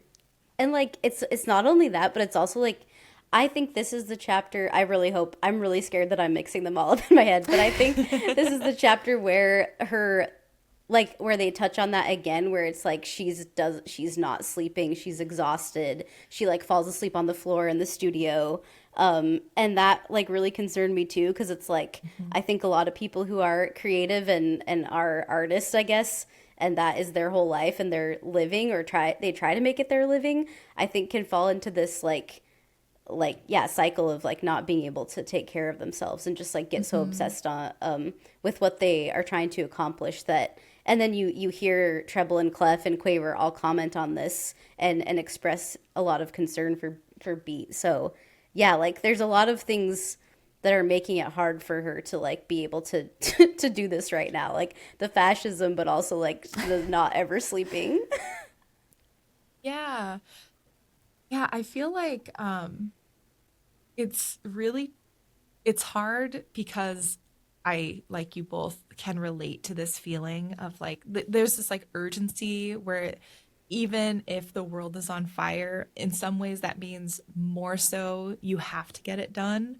Because it's like this is the only time left. This is the only time we can do this, and which contributes to that feeling of just not being willing to take care of yourself sometimes to get whatever you need to out. Um, and that's so tough because also I see that, but I also see and think about like, well, okay, but if you even if you did get this album out, what about your next one? Like, are you going to be around for your next one if you can't take care of yourself through this one? So that was challenging for me to see with Beat because I wanted more for her. And I also really loved that they included the element and the hints at the fact that she might just not be good. Because I think we've been playing a lot of other games that have to do with art and artistry, like Chicory. And in those, you kind of are assumed to be good at what you do, like you have a talent and that people appreciate and love your talent. And I think there's a certain kind of, I don't know, you have to have a certain tenacity and passion and like vulnerability and honesty with yourself to, despite not being good or being okay, like still wanting to do something and still feeling that drive to create. And I admire that because that's something, frankly, I struggle with, where if I am not good at something, it can be really hard for me to want to continue. But I think of like, for me, I would say I'm like pretty good at dance. I'm not like super amazing good, but I'm good enough where I can like feel comfortable and proud. And I was thinking like if I was not good at dance, which I consider a pretty fundamental part of who I am, like it was kind of a weird question to ask of myself, like would I still do it? Yeah, Would I still want to do it? And would I have the passion that like someone like Beat, who isn't maybe good at music, but still is like dedicated to making it happen? And I'd like to think yes, but it's a hard question to ask for me in particular because I am very, uh, I like being good at what I do, and I struggle when I find things to be challenging. This was like a personal like totally. struggle to commit.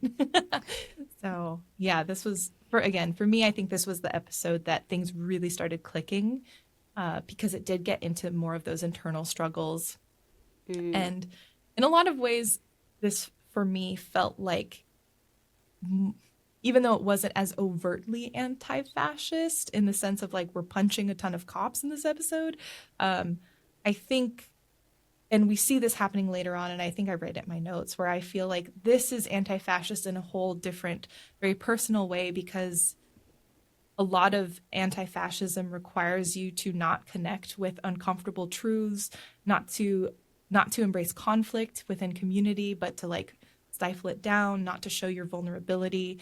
And I think the fact that this episode starts to show these characters maybe not confronting it yet, but show that we are perhaps going to be seeing that confrontation happening emotionally. For me, that was actually stronger thematically than some of the more overt anti-fascist stuff, which is still cool. But like, I was excited when this episode happened. And honestly, Jenny, what you were just talking about kind of makes me think, well, it makes me think about something I've been thinking a lot about lately, which is just like finding moments to create just for myself that I don't have to prove to anybody, like, or turn it into content or like even be good. Like, I just want to be able to like maybe like move my body, or I want to be able to try to cover this song and sing it and like see what happens. And I feel like I've really been trying hard to intentionally make that time for myself instead of like, okay, I'll play this game so I can talk about it or write about it. But it's like, I will do something just for myself creatively because it feels good, which I think is something that's really hard for me to do, which is why I'm trying to make structured time for it, because I feel like it does really help me feel better, because I really struggle. I'm sure like a lot of people do when I'm not good at something that I want to be good at. And it's just like, if I'm not good at it immediately, I'm like, I'm never going to do it again. So, I just think there were a lot of things in this chapter that made me think about my own like private, I guess, and personal creative practices at the moment. There's that really interesting conversation about that between Beat and Penny, because Penny's helping Beat record this album, and Penny's like, I think really genuinely asking, like, why do people make things? Like, why do you think people make things? And is like trying to work that out in her head. And Beat's kind of like, I don't know, they like it, they enjoy it, it's good, it feels good. And Penny's like, I don't know, that doesn't feel like a satisfying answer. Like, why do people make things, especially when you're in an environment that's actively trying to prevent you from doing that? Like, why do you do that? And they had this interesting conversation that I feel like doesn't actually produce a satisfying answer in the end, but it is an interesting thought. Like, why, especially if you're maybe, I don't know. It's interesting because my takeaway from this chapter was like that Beat is good but not great, maybe, at being in a band, at being a musician. Yeah. So like when you aren't great, but maybe you like it or you're dedicated, like why? Yeah, I guess Jenny's question as well. Like why? Yeah. Why do you do it? I walked away like, why do I? Why do we do it? Yeah. Well, and it's funny because like, I don't know. Again, I think in the grand scheme of things, I am good, but I am not like super amazing, great dancer. But I think there's a Martha Graham quote that I love because it does address that, like, both from an artist sense, like why, even though you may not be like the best technically, like inside you, I think it. Here it is. Okay. So this is Martha Graham. She's a dancer, a very famous dancer. And she says that there is a vitality, a life force, a quickening that has translated you into action. And there is only one of you in all time. This expression is unique. And if you block it, it will never exist through any other medium and be lost. The world will not have it. It is not your business to determine how good it is, not how it compares with other expression. It is only your business to keep it clear and direct, to keep the channel open. You do not even have to believe in yourself or your work. You just have to keep open and aware directly to the urges that motivate you. No artist is pleased. There is no satisfaction whatever at any time. There is only a queer, divine dissatisfaction, a blessed unrest that keeps us marching and makes us more alive than the others. And like that for me, like the queer divine dissatisfaction is like, I don't know why it explains why I will always like want to create through movement, but like that's it for me. And I feel like that's kind of what Beat sort of is like, I don't know, you got to. Like, Yeah. I love that. What a beautiful quote. Yeah, that's great. I would like to read that every day. I feel like I have it printed out and in my wallet. Like, I love that quote so much. And that's so special because, like, yeah, I love like the focus on like you you are the only one that can make what you are going to make, basically, is what that means to me. And that is special and valuable in itself, whether there is an audience or not. And it's just funny timing because yesterday I'm like part of this community. There's a community music school in my town that I'm on the board of, and we did this thing yesterday called an informance, so like, you know, an informal performance. And it's music lessons for all ages and skill levels. So there were people in the informants where basically like you just play what you've been doing in class with your teacher, and it's very informal, but like the respect and love and admiration that everybody has, and like, okay, we're all going to pay attention to your informants no matter how good or bad it is, basically. And so I think like creating space for yourself but also for others to like show up and express yourself or your art, where it feels comfortable and where it doesn't feel like you have to be the best, is really special too. And then that just kind of makes me think of like, you know, dance classes or just like being together in community and doing art together, even if it's like a collage workshop or something. Like these things are really important, I think. So but yeah, I really like that quote, and I feel like there is like a uniqueness that everybody can bring to whatever they're creating that I guess nobody else could replicate. So that's really beautiful. And like an innateness to it, where it's like you really ultimately don't need an answer to the question, and it's very Penny. It's very typical of that character to like be so pedantic to need an answer to the question, like why are people making things? So. That's so interesting. Yeah. And just to add to that with a quote from Unbeatable, I think later on in that episode, Clef says something similar where, which I think, Emily, you said it was very 1,000 times resist coded this game was for you. Yeah. And this quote from Clef reminded me of one of the conversations that I think happens between the parents in 1,000 times resist about like why protest. And Clef is answering like why are we creating if this is illegal, that maybe no one might ever hear it. And she says everything dies and goes away, even recordings. What matters is that we still did it. And again, I was like, whoa, 1,000 times resist coming back. What matters is that like someone knew that we were here, someone knew what we said. And so for me, I was like, that's again, this episode has so much to offer and to give and like dig into. So really, really like that.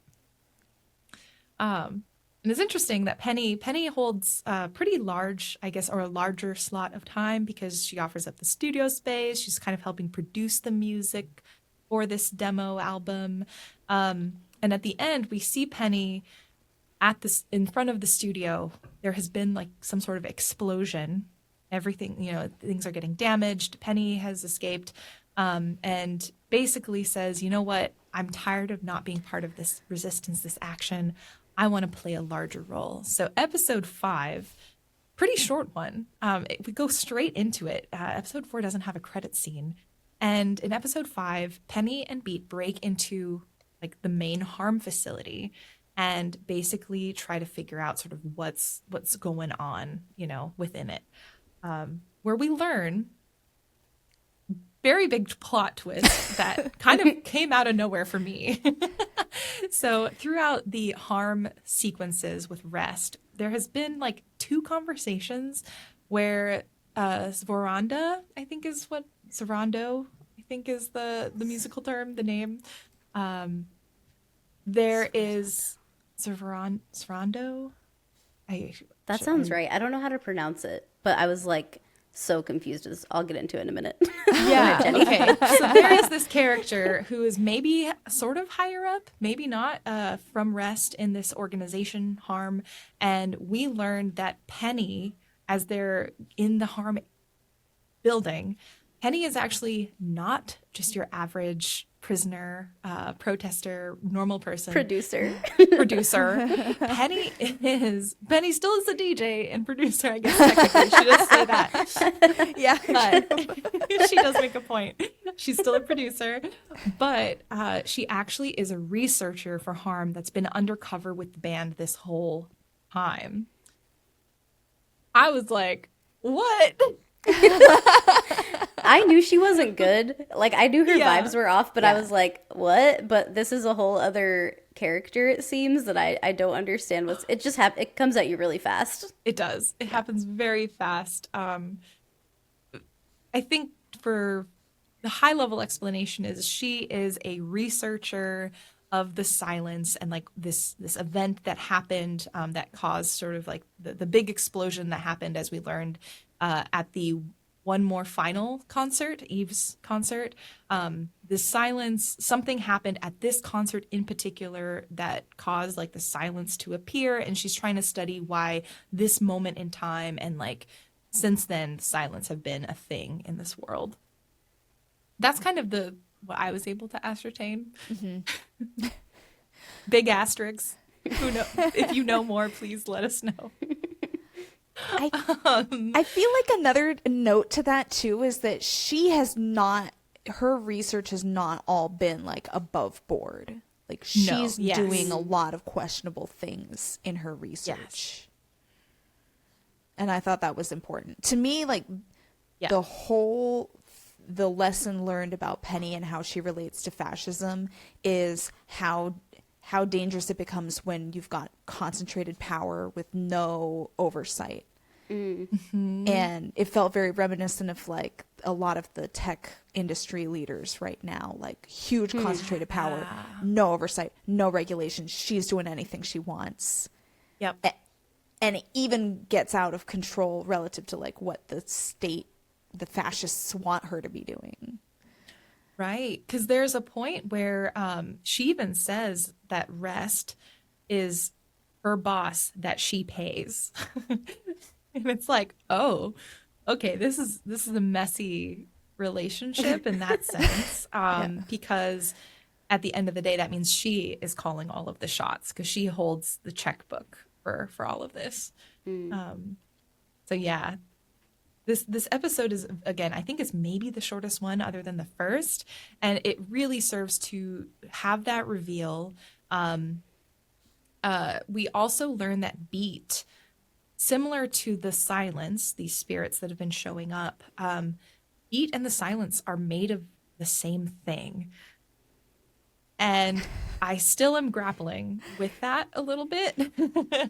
But Penny, or Sforzando, was intrigued by Beat in particular because she realized that Beat had the same makeup of nothingness that the Silence had compared to all of the other people in this universe. Did you all make more sense of that than I did? Because I just kind of took it at face value and I couldn't really figure more out. I made even less sense of it, Jenny. I hate to say. I was just like, what is happening?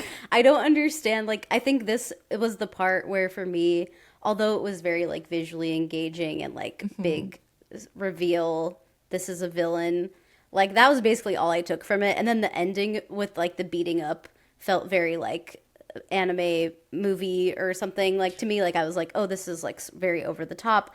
But this part really confused me, like the part where B is like sitting in the center of this facility and all of this is revealed, and like the nothingness or the spirits, like I was just like, wait, what is actually going on? Like I didn't really make sense of any of it, to be quite honest, other than this is a person someone who is not who they said they were, basically.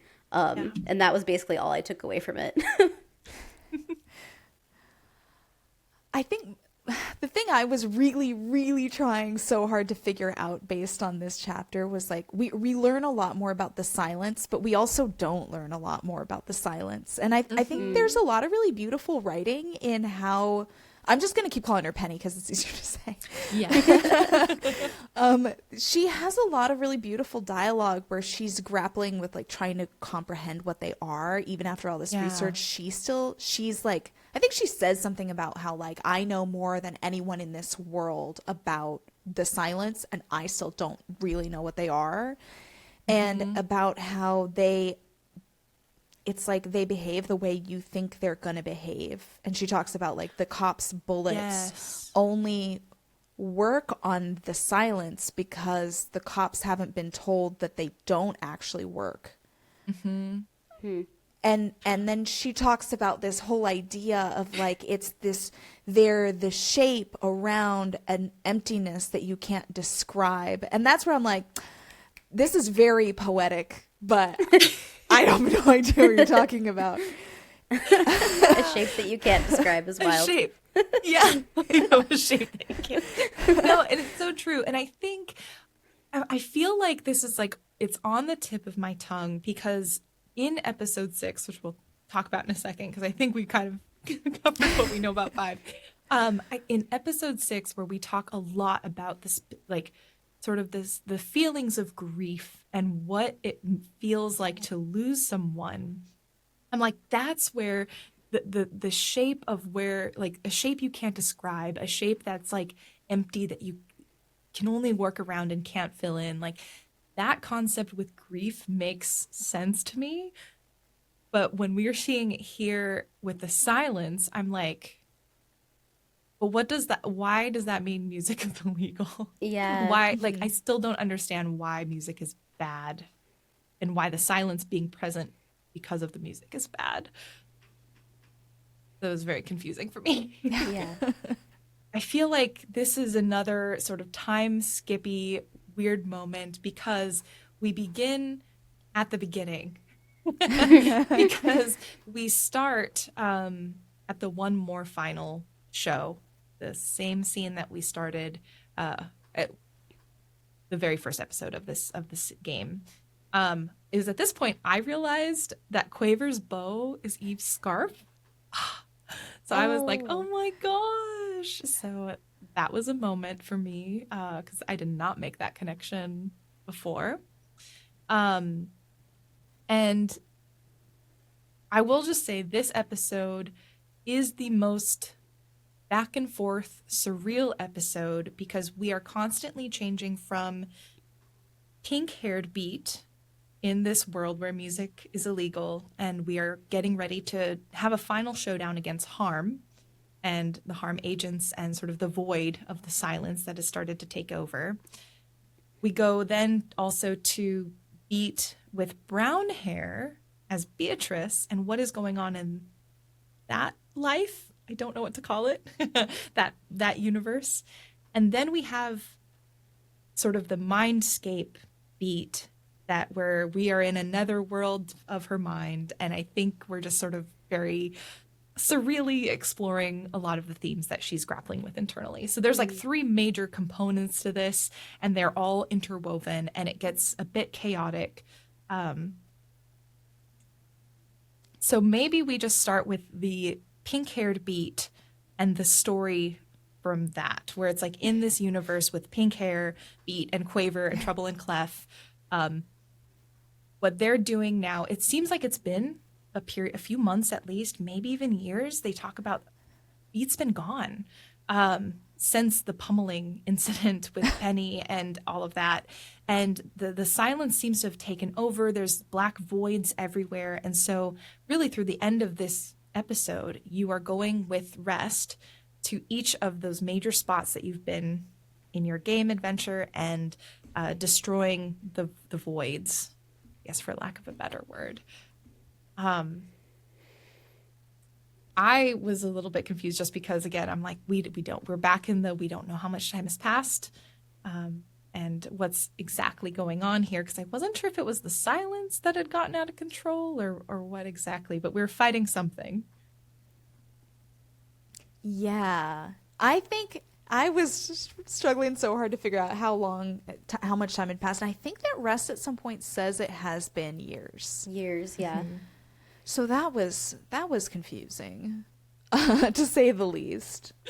But I really liked, this was another just like trust the process chapter for me, where I was like, I'm just going to experience this, and then maybe later I can see if I can piece it all together.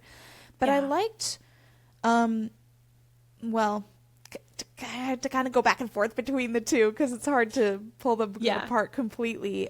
Rest started to remind me more and more of Beatrice's older sister, and the fact that they spend almost all of chapter 6 together in this kind of like buddy cop ride-along scenario where they're trying to like fix everything felt really like poetic, and I loved their conversations because it felt like Beat getting a chance to have a kind of honest conversation with her sister with the emotional intensity turned way down, because it's clear that like in other world, you know, life, Beat and her sister just can't have a calm conversation, but Beat and Rest can. And I really liked that. And I think, we find out at the very beginning of chapter 6 that Rest is, oh no, you know what? Rest is not, I invented early on in chapter 6 that Rest is Quaver's older sister, but she's older not. sister. No, I thought that too. I thought that Oh my too. gosh. I thought that was She's still not. true. No. Okay. Rest is the third bandmate in Yeah. Eve's band in One More Final. Oh, okay. Yeah. So there's like, what's funny is in the very first episode, there's like, I don't know, a roadie or some like band, like backstage hand person who was kind of like talking about the messiness between the band members, like what could have been going on. And it's like a one-off throwaway comment almost. And then this happened. I'm like, oh my gosh. So maybe there was like a little bit of something going on where it's like two of the band members are together and then Rest has this like sort of unreciprocated love for Oh. Eve. So Oh, there's that's like right. more happening there than, which again, I'm like, that just leaves more questions for me. Like we're getting some answers, but it's not like it's leaving more for me, honestly, to want to ponder. Now I remember Rest talking about unrequited love or whatever. Okay, that makes sense. It's all coming back to me slowly. But yeah, I think I also, once I sort of got my ducks in a row for sort of who Rest was, I also felt very much that because we do have these like parallel worlds between, again, I'm going to say brown-haired Beat and pink-haired Beat. And in the pink-haired Beat's world, I do think Rest becomes sis or sister, which for brown-haired Beat. And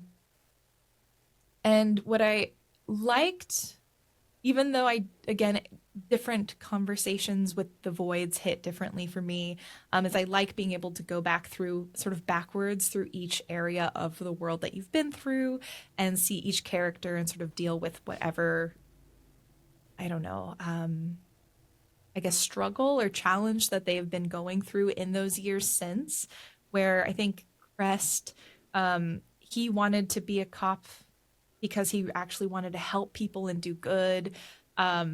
His arc honestly was the sort of weirdest one for me because I'm like, this doesn't really connect to anyone else. But it was a good opportunity to say like, hey, there aren't really good cops. You can't be a good apple when the tree is poisoned. Like you can do the same thing in protecting people and make sure people don't hurt each other without being a cop. That's kind of like the end of Crest's arc. And we go through each of the harm members where I think like Poco and Epoko, we get to see them sort of grapple with like, hey, what happens if you like aren't connected to the art you're creating? Like, what does it mean to not love what you do and love what you produce and want to like share it with people? And so I think it was really neat to see the conclusions to those arcs through Pink-Haired Beat's storyline.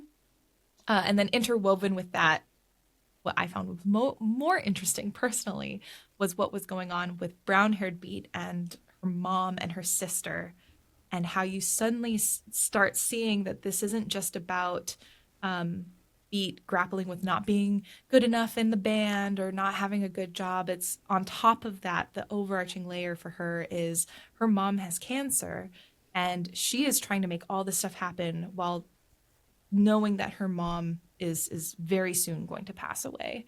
And that for me was like, oh, okay. Like the urgency that Beat feels, the like sort of adamant sort of stubbornness and making sure like this is what I have to do right now. Like that makes so much more sense to me knowing that that's what she was dealing with in that reality. I agree that like that part was really interesting to me and honestly easier to follow and more captivating, I guess. Hmm. Because I felt like I almost was like by the time we got to this chapter, I felt like it was just such a good chapter, even though there were a lot of confusing moments and like things that I'm now realizing I possibly learned but didn't remember. I think that I just remember the way I felt playing it, which was that I was very captivated, and I had similar feelings at the very beginning of the game as well, like going through the tutorial and into that first, like Mm. up until you get to the title screen. So I felt like I just felt like it was a really great episode overall, and I was so excited to learn more about Beat and her relationship with both her sister and her mom because they're both pretty present in this episode. And I did find Mhm. that to just be like more interesting and easy to engage with than some of the other themes. Mhm. I think I found myself maybe trying to actually draw too many parallels at times between Beat or other characters and other, like, kind of Mm. between the two parallel worlds. So it felt like that was the intention, but sometimes, like with Crest's story, I'm like, I think I started to try to theorize how it could connect to other things. And I Mm, think ultimately I feel like maybe it's not supposed to. Maybe it all fits better together if it's mm, not, there's not all this, if it's not like allegorical, you know, Mhm. and you just take it at face value. Um, I loved that. I think right after that flashback from the One More Final show, you go straight to like brown hair Beat's apartment and you see her, Mhm. and I'm like, oh, it's chapter 6 of A Thousand Times Resist. I'm here. I'm on board mm. with this. Yes. Okay, Yeah, we're yeah. getting to know somebody new world. Okay, um, so I liked that little parallel there. Um, but I agree. Like her relationship with her mom, I think was a lot more tangible to understand, and like that grief felt more tangible than some of the other problems and struggles that you've seen her go through or other characters go through. Um, and like the just the voicemail scene is like Oh my maybe gosh. one of the God. best Yeah. Yeah. video game scenes I've experienced in a couple of years. Could you describe it for Yes. folks? So Remind folks.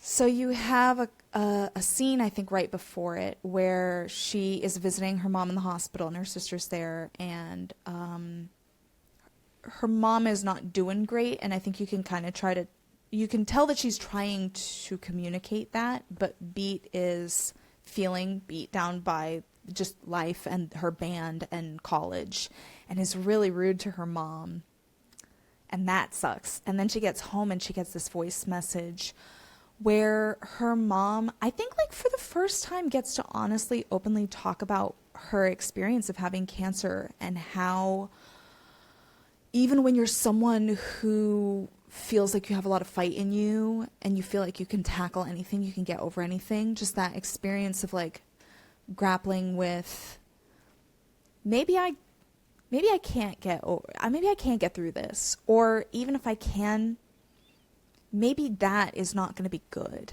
You know, maybe fighting constantly for one more second or one more moment isn't going to be good. And it's just like a really like Mhm. raw, honest, powerful moment to hear that. I just really, really love that scene. And it's very loving too. You know, Mhm. it's like, it's not ripping a band-aid off necessarily. It's just very honest and very caring. Mm, Yeah. Yeah, and I think this scene and the scenes between sort of the brown-haired Beat, her mom, her sister, and having these conversations in the voicemail, I think also are kind of interwoven between Quaver and Beat, also talking Mm. mm-hmm. about Quaver losing her parents, her mom specifically, and being like, I think maybe the older sister that like she didn't necessarily have in terms of consolation and being able to relate, even though she knows, she's like, I'm not really good at saying this stuff and I can't really use words to describe it, but like this is just kind of what grief is. And like people say, I think, what was the line? She says something like, people say after time it'll hurt less, but it just doesn't. And I think the conversation that Beat has with Quaver after the voicemail scene, where they're talking around what does it even mean to lose someone, and what does that pain feel like, and what does that, again, I think this is where they talk about that space where it's like there's just a space that you can't really fill it ever, and it's not ever going to be filled, and it's sort of the new reality that you'll live with. I was like, this is maybe one of the better, maybe best conversation around what it feels like to lose someone that I've seen in a game. And I was like, I'll knock on, episode 2 and 3 of this game. I'll knock on the fact that, like, yeah, the mechanics didn't really hit for me 100% of the time. Man, this last episode had some moments where I was like, kind of made it all worth it for me, to be really honest, with how beautifully these conversations were done. And that wasn't even the last there was like one more sort of scene that we haven't talked about yet, that also was just like, oh my God, I'm going to think about this for a long time. Yeah. I think there was a part, I think this is when it happens, when Beat and Quaver are talking, having this conversation, and it's like going back and forth. And I think they talk about like how being hurt is better than feeling nothing, and like when you are hurt, that's how you know that something was real, and that like impacted me so much, and it meant a lot to me, especially like at the point I'm at in my life right now. There were just like, this whole scene was just full of like mind blown dialogue moments for me, honestly. And it honestly was a little bit overwhelming, because I had gone from like feeling so confused and feeling not a lot to just feeling like, oh my gosh, like I can't even keep it together right now. Yeah. No, I'm getting like a little choked up thinking about it, because it was so like, I also felt the same way, because I'm like, I went from, we're protesting and fighting and doing all of this stuff, and all of a sudden I'm like sitting there crying because we're talking about like what it means to lose someone. And I think especially the first time I played this, again, I feel like I went into this thinking the game was going to be about one thing, and it is about that thing. It is about, music is illegal and we're fighting fascism, but at the end of the day, I think what I appreciated is were those more internal and quiet moments, and those reflective moments about how you can handle grief within these sort of situations. And I think one of the things, and I mentioned it earlier, but especially in this scene, what I really took away from this game was how it can be really revolutionary to be vulnerable and to like actually process grief, and actually process your anger and like feel those feelings, like you were saying, Kate, because that's something that in our society, just in general, we're encouraged very much to speed through things and like be on a timeline. And if you're too sad for too long or too angry for too long, like that's not really cool according to wider society. And it can be really hard for people to sometimes realize that like grief can take honestly a lifetime to deal with. And I think that for me was like a very, I don't know, for me it's a very unspoken anti-fascist sentiment, is the fact that like vulnerability is very important in not being fascist. Empathy is really important in not being fascist. So I appreciated that from this game. Go ahead, Emily.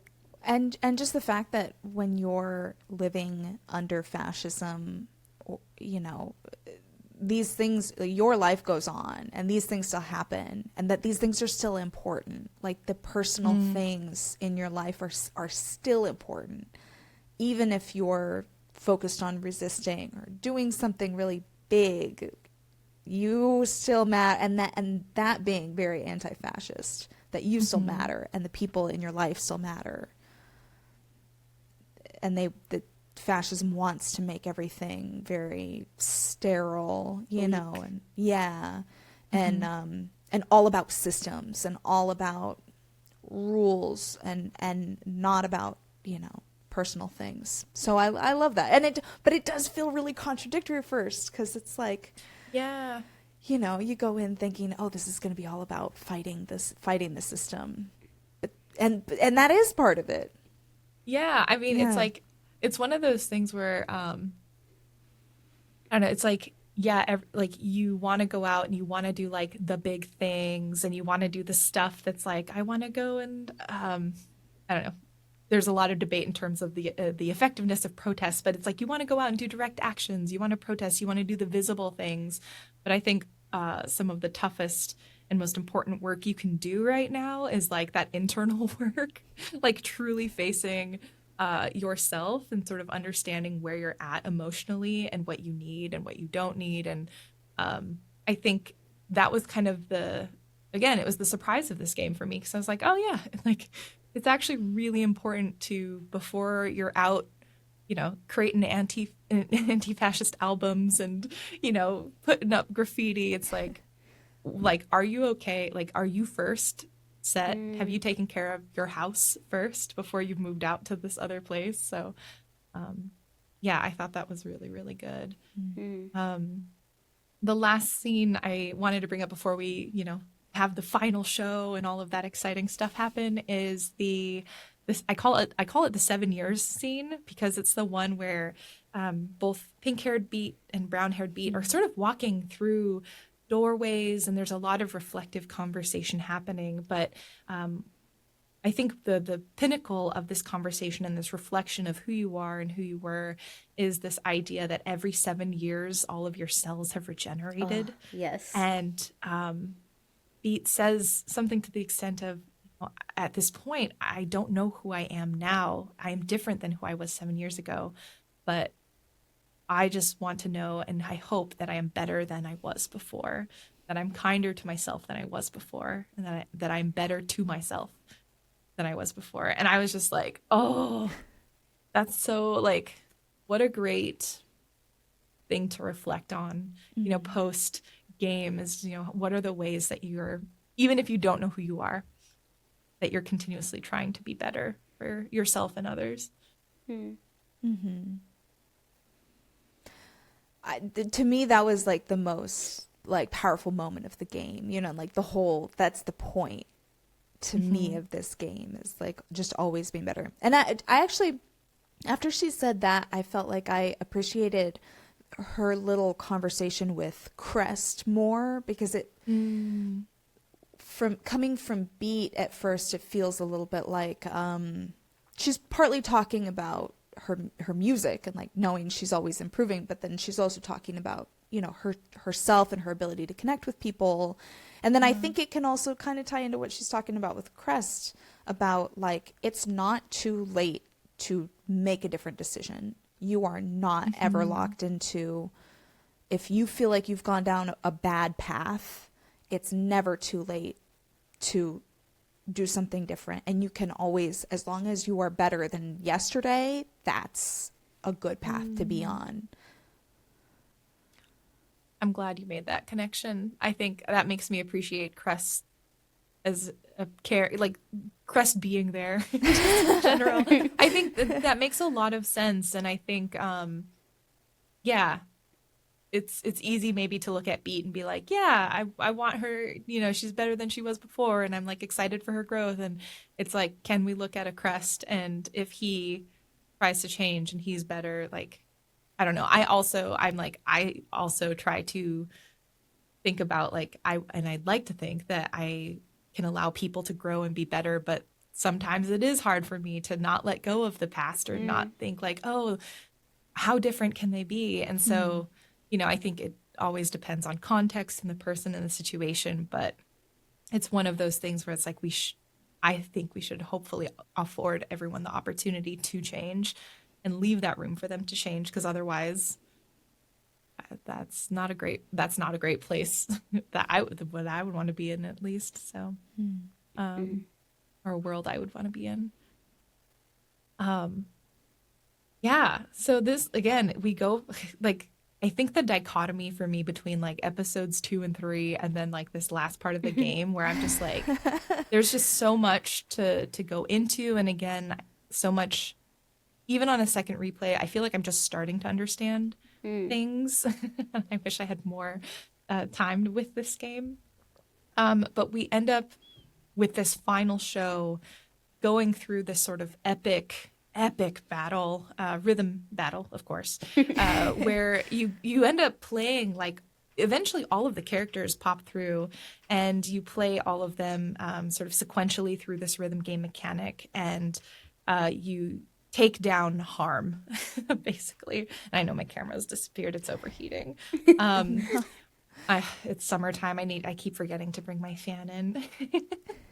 But at the end of this game, you know, we've played through all of the characters. We've like turned off the dial at the top of the harm building, and everyone is able to celebrate and sit under the cherry blossom tree and relax in the sunlight and be good. And it flashes and you see Beat there, I think, for a moment, and then Beat's not there. You're like, what? And it cuts to a pink-haired Beat hugging someone who looks kind of like Penny, I think. But I feel like it's maybe her sister. So we're kind of in maybe the brown-haired Beat universe with pink-haired Beat, maybe? And then you see pink-haired Beat in her brown-haired room, the brown-haired Beat universe room, playing guitar, and then Quaver without her bow, so maybe a few years older, at her desk looking at the Unbeatable name sticker. And then that is the credits roll. What did you both make of this ending? I feel like I was just like jaw on the floor at this point. I was already so overwhelmed emotionally. But I don't know. I think it's like, and also like this conversation that we've just had about episode 6, I feel like has brought up a lot of feelings in me. And some things that were said, like that I didn't really consider, like about like vulnerability being brave and important. And so I don't know. Yeah, I think like I just thought that it was a great closer and a great ending, and like it really ended up changing the way that I felt about the entire game. To be honest, like I still have my thoughts and feelings about the pacing issues and sort of like being confused and lost in the sauce, but I do think that it was a very beautiful ending, and I think like really focusing in on the core message for me being that like, because you just see Beat this whole time just like struggle to be vulnerable basically, and so you know she's always fighting, and that's valid, and she's very strong, and she clearly cares about people around her, but like we were saying, like she's not caring for herself, and then you see her be able to like have these really intense emotional conversations at the end, and I just felt that was also satisfying and overwhelming emotionally, and to have that be what like a big message of the game was something I wasn't expecting. But I just like loved the way that they closed it out, and I just thought it was so cute. Like the little name tag that said Unbeatable, I was like, I don't even get it. I don't even know what it means, but I love it. Well, this goes to, well, sorry, actually, Emily, I'll let you share any thoughts that you may have first. Oh man, I mean, I continue to love Beat and Quaver's friendship. Like that is the best part of the game to me. And I think what they offer to each other is so interesting. I mean, I think Beat obviously offers kind of the older sister that Quaver needs and doesn't have. Yeah. And I think that to me, Quaver has offered to Beat the chance to be the older sister she needed.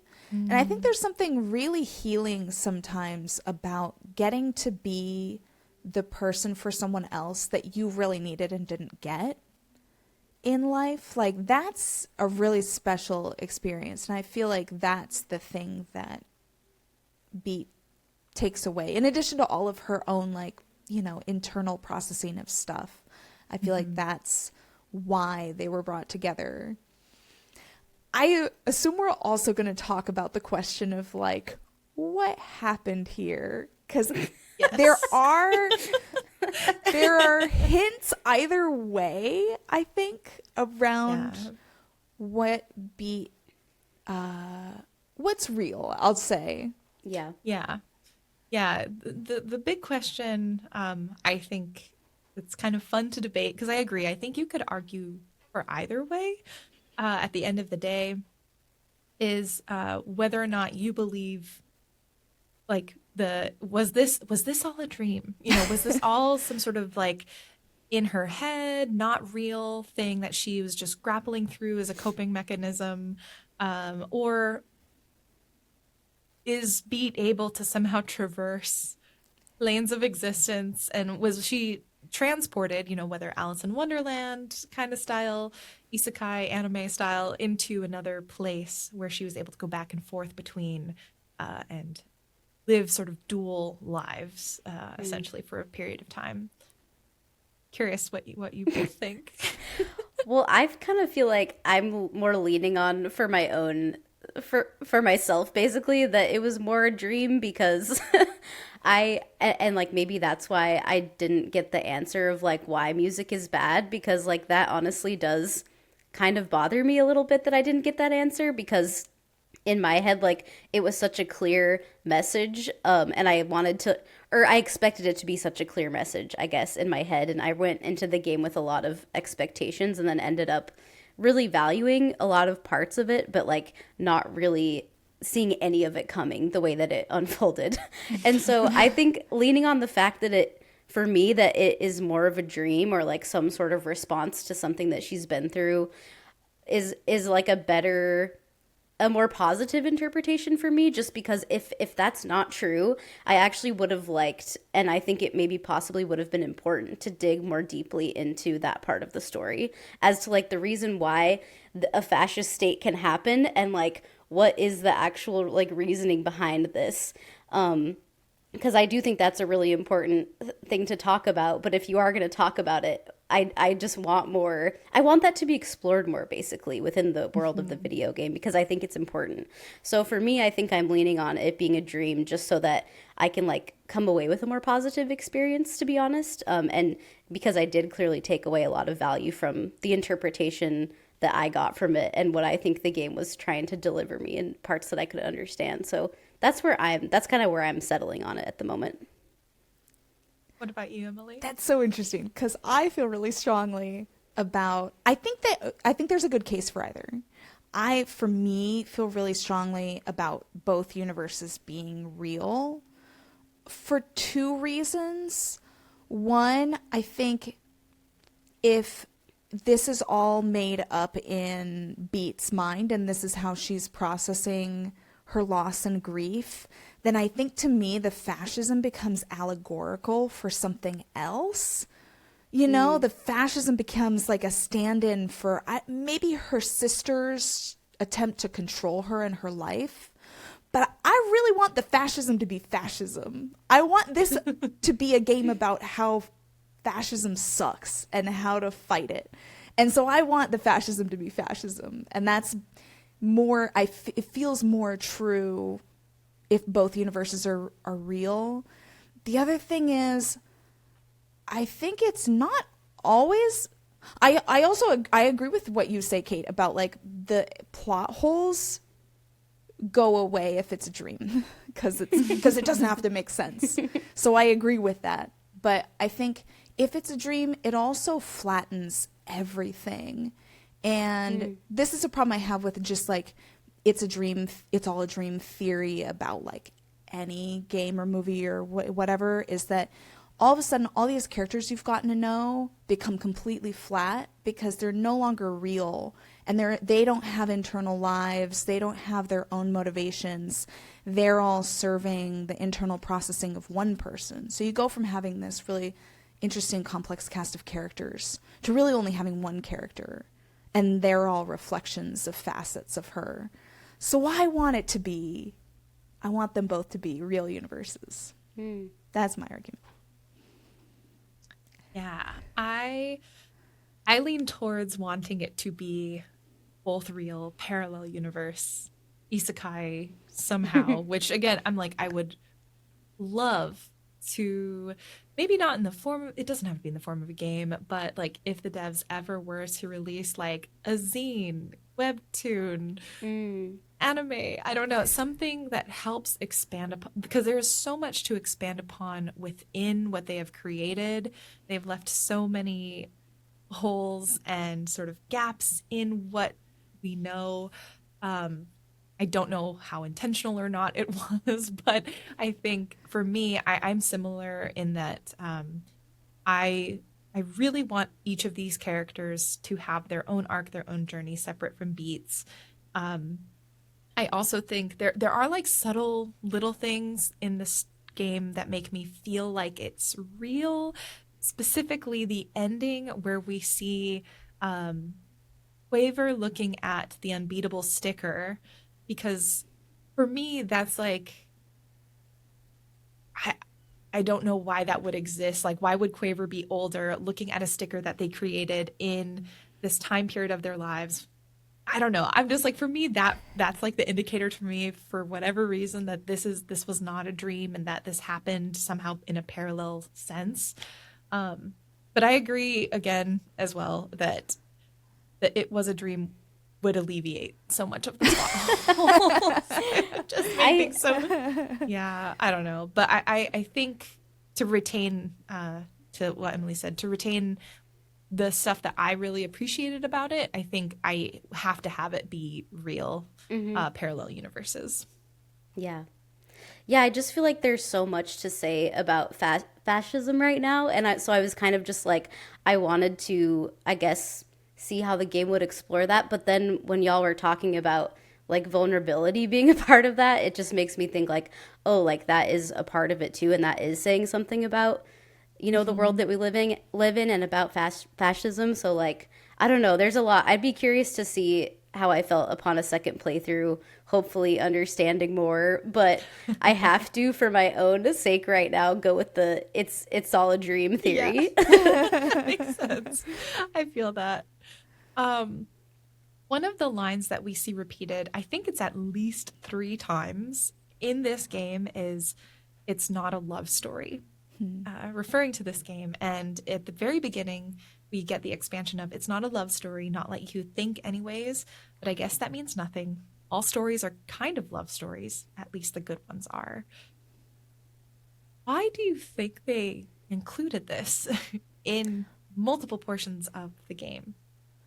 I've been thinking a lot lately about how every song is either about love in some way, shape, or form, or it's about being angry about something or like injustice. Like I feel like of course there are so many songs out there and a lot of them can mean different things, and maybe some songs are more slice of life, but to me it just directly translates to music and like music being a part of the game, because I feel like that's what most songs are about. Like most songs are love songs in some way, shape, or form, or reflect some feeling of like intensity that you can't quite put into, that like artists I guess need to put into this specific medium, which I think is why music elicits so much feeling and emotions out of people. So this is just something I've been thinking about a lot lately. So that's kind of the meaning that I take from it, I think.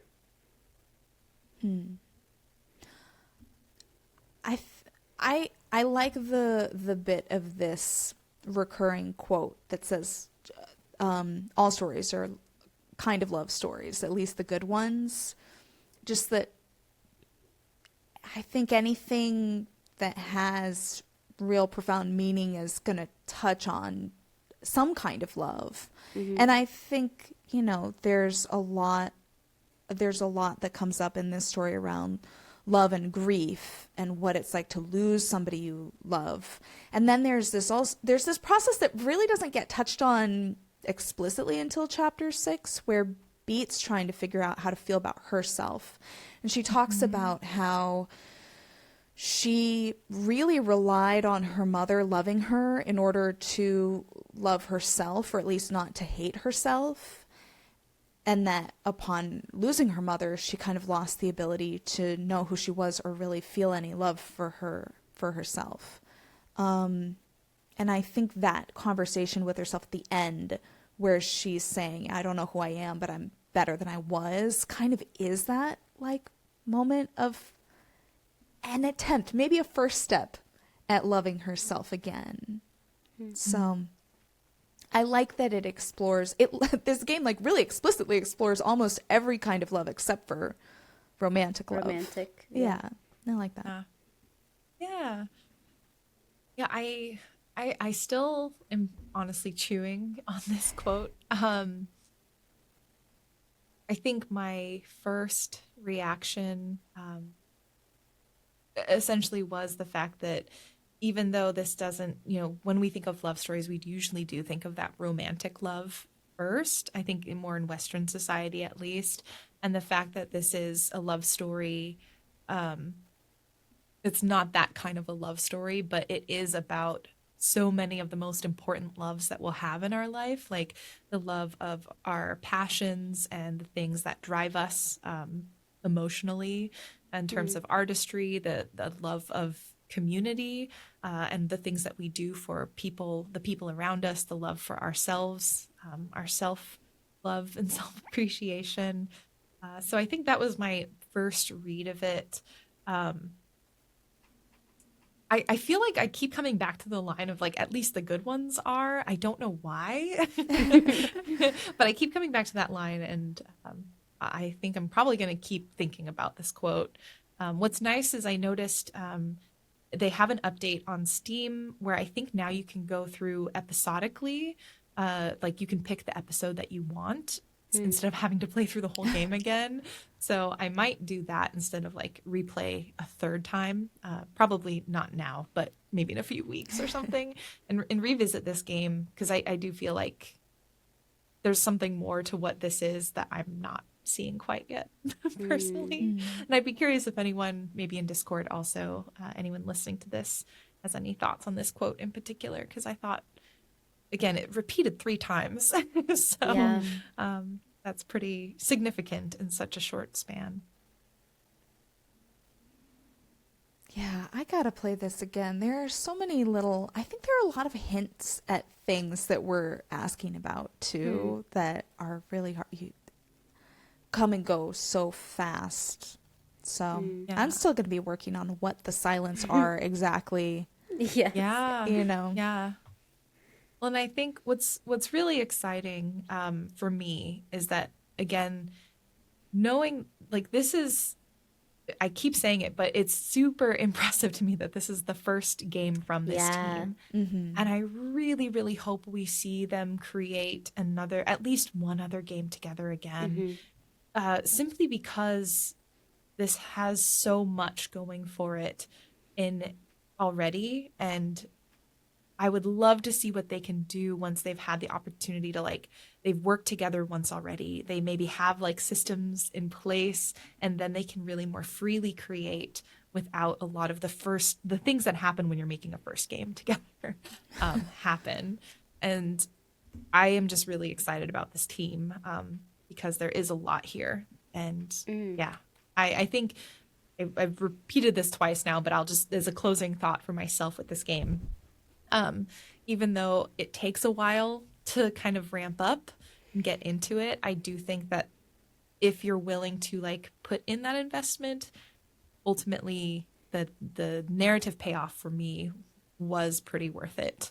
And while I don't think this is personally like the best game I've ever played in my life, I think there are some conversations and lines and moments in this game that I will never forget. Like, it is burned into my memory now. So I really appreciate this game a lot. I feel the same way. I think that it gives you a lot to chew on, you know? And I appreciate any game that doesn't try to hand you an easy answer, especially when it's trying to tackle a lot of really complicated themes. You know, it feels like it doesn't treat you like a little kid, you know? Yeah. And I agree about this team. I think that I see this game, the game itself, feeling a lot like how Beat is feeling about her music and what she's going through, where Yeah. it's like, it's not perfect. There's a lot of stuff that can be polished up, but it has a lot of promise. And so I hope that they kind of take away their own message from the story of like just continuing, and I think they've got something really special here. So Yeah. Yeah, it is super impressive. Like, first game or not, an absolutely incredible experience. And I think it's very, like, I mean, yeah, I love when I get to say this, but it's not like anything that I've played before. And there are specific moments that haven't left my head since I finished it. So to me, that always means that, like, it was a worthwhile experience. And I want to play it again. And I want to just, like, see how I feel about it and see if I can pick up on things that I didn't quite pick up on in my first playthrough. But and honestly, like, big shout out to the D-Cell sound team. Like, I think what they've created here musically, if you go to the Bandcamp page, there's like 90 tracks. There's just like so It's many. wild. The amount of like music that is in this game, period. And it is good because I've listened to it outside of the game, even though it was hard to like be present and lock in on it during the game. I think that just the work here is super impressive. And so, yeah, I think I'm coming away from it feeling really glad that I finally played it because I wanted to play it for so long, and then it ended up not being like anything that I expected in a positive way. So I'm really happy that we got the chance to put it on the front burner by coming back to Geeks and Grounds. So thank you, Jenny. I was gonna say, so I'm so happy that I got to chat about this game with you both. Really means a lot. Again, we brought the band back together Yes. for this episode. As we're winding down, you both have such a busy schedule coming up. You've got a really cool Patreon initiative happening. So any things you'd like to shout out, please do so right now so folks can know where to find you and maybe how to best support you right now. yeah, oh my gosh. Well, thank you, Jenny, again so much for having us back on. This is so fun, and a really special game to get to talk about. Yeah. So, like you alluded to, we're actually really honored to get to go to Summer Game Fest this year, and to get to see you there. It's gonna be so much It's gonna fun. be so fun. It was. I keep saying this. It was not a surprise, or it was a surprise. It was not something that we expected whatsoever. We were thinking, hey, wouldn't it be cool to have this like stretch goal of going to Summer Game Fest in 2027?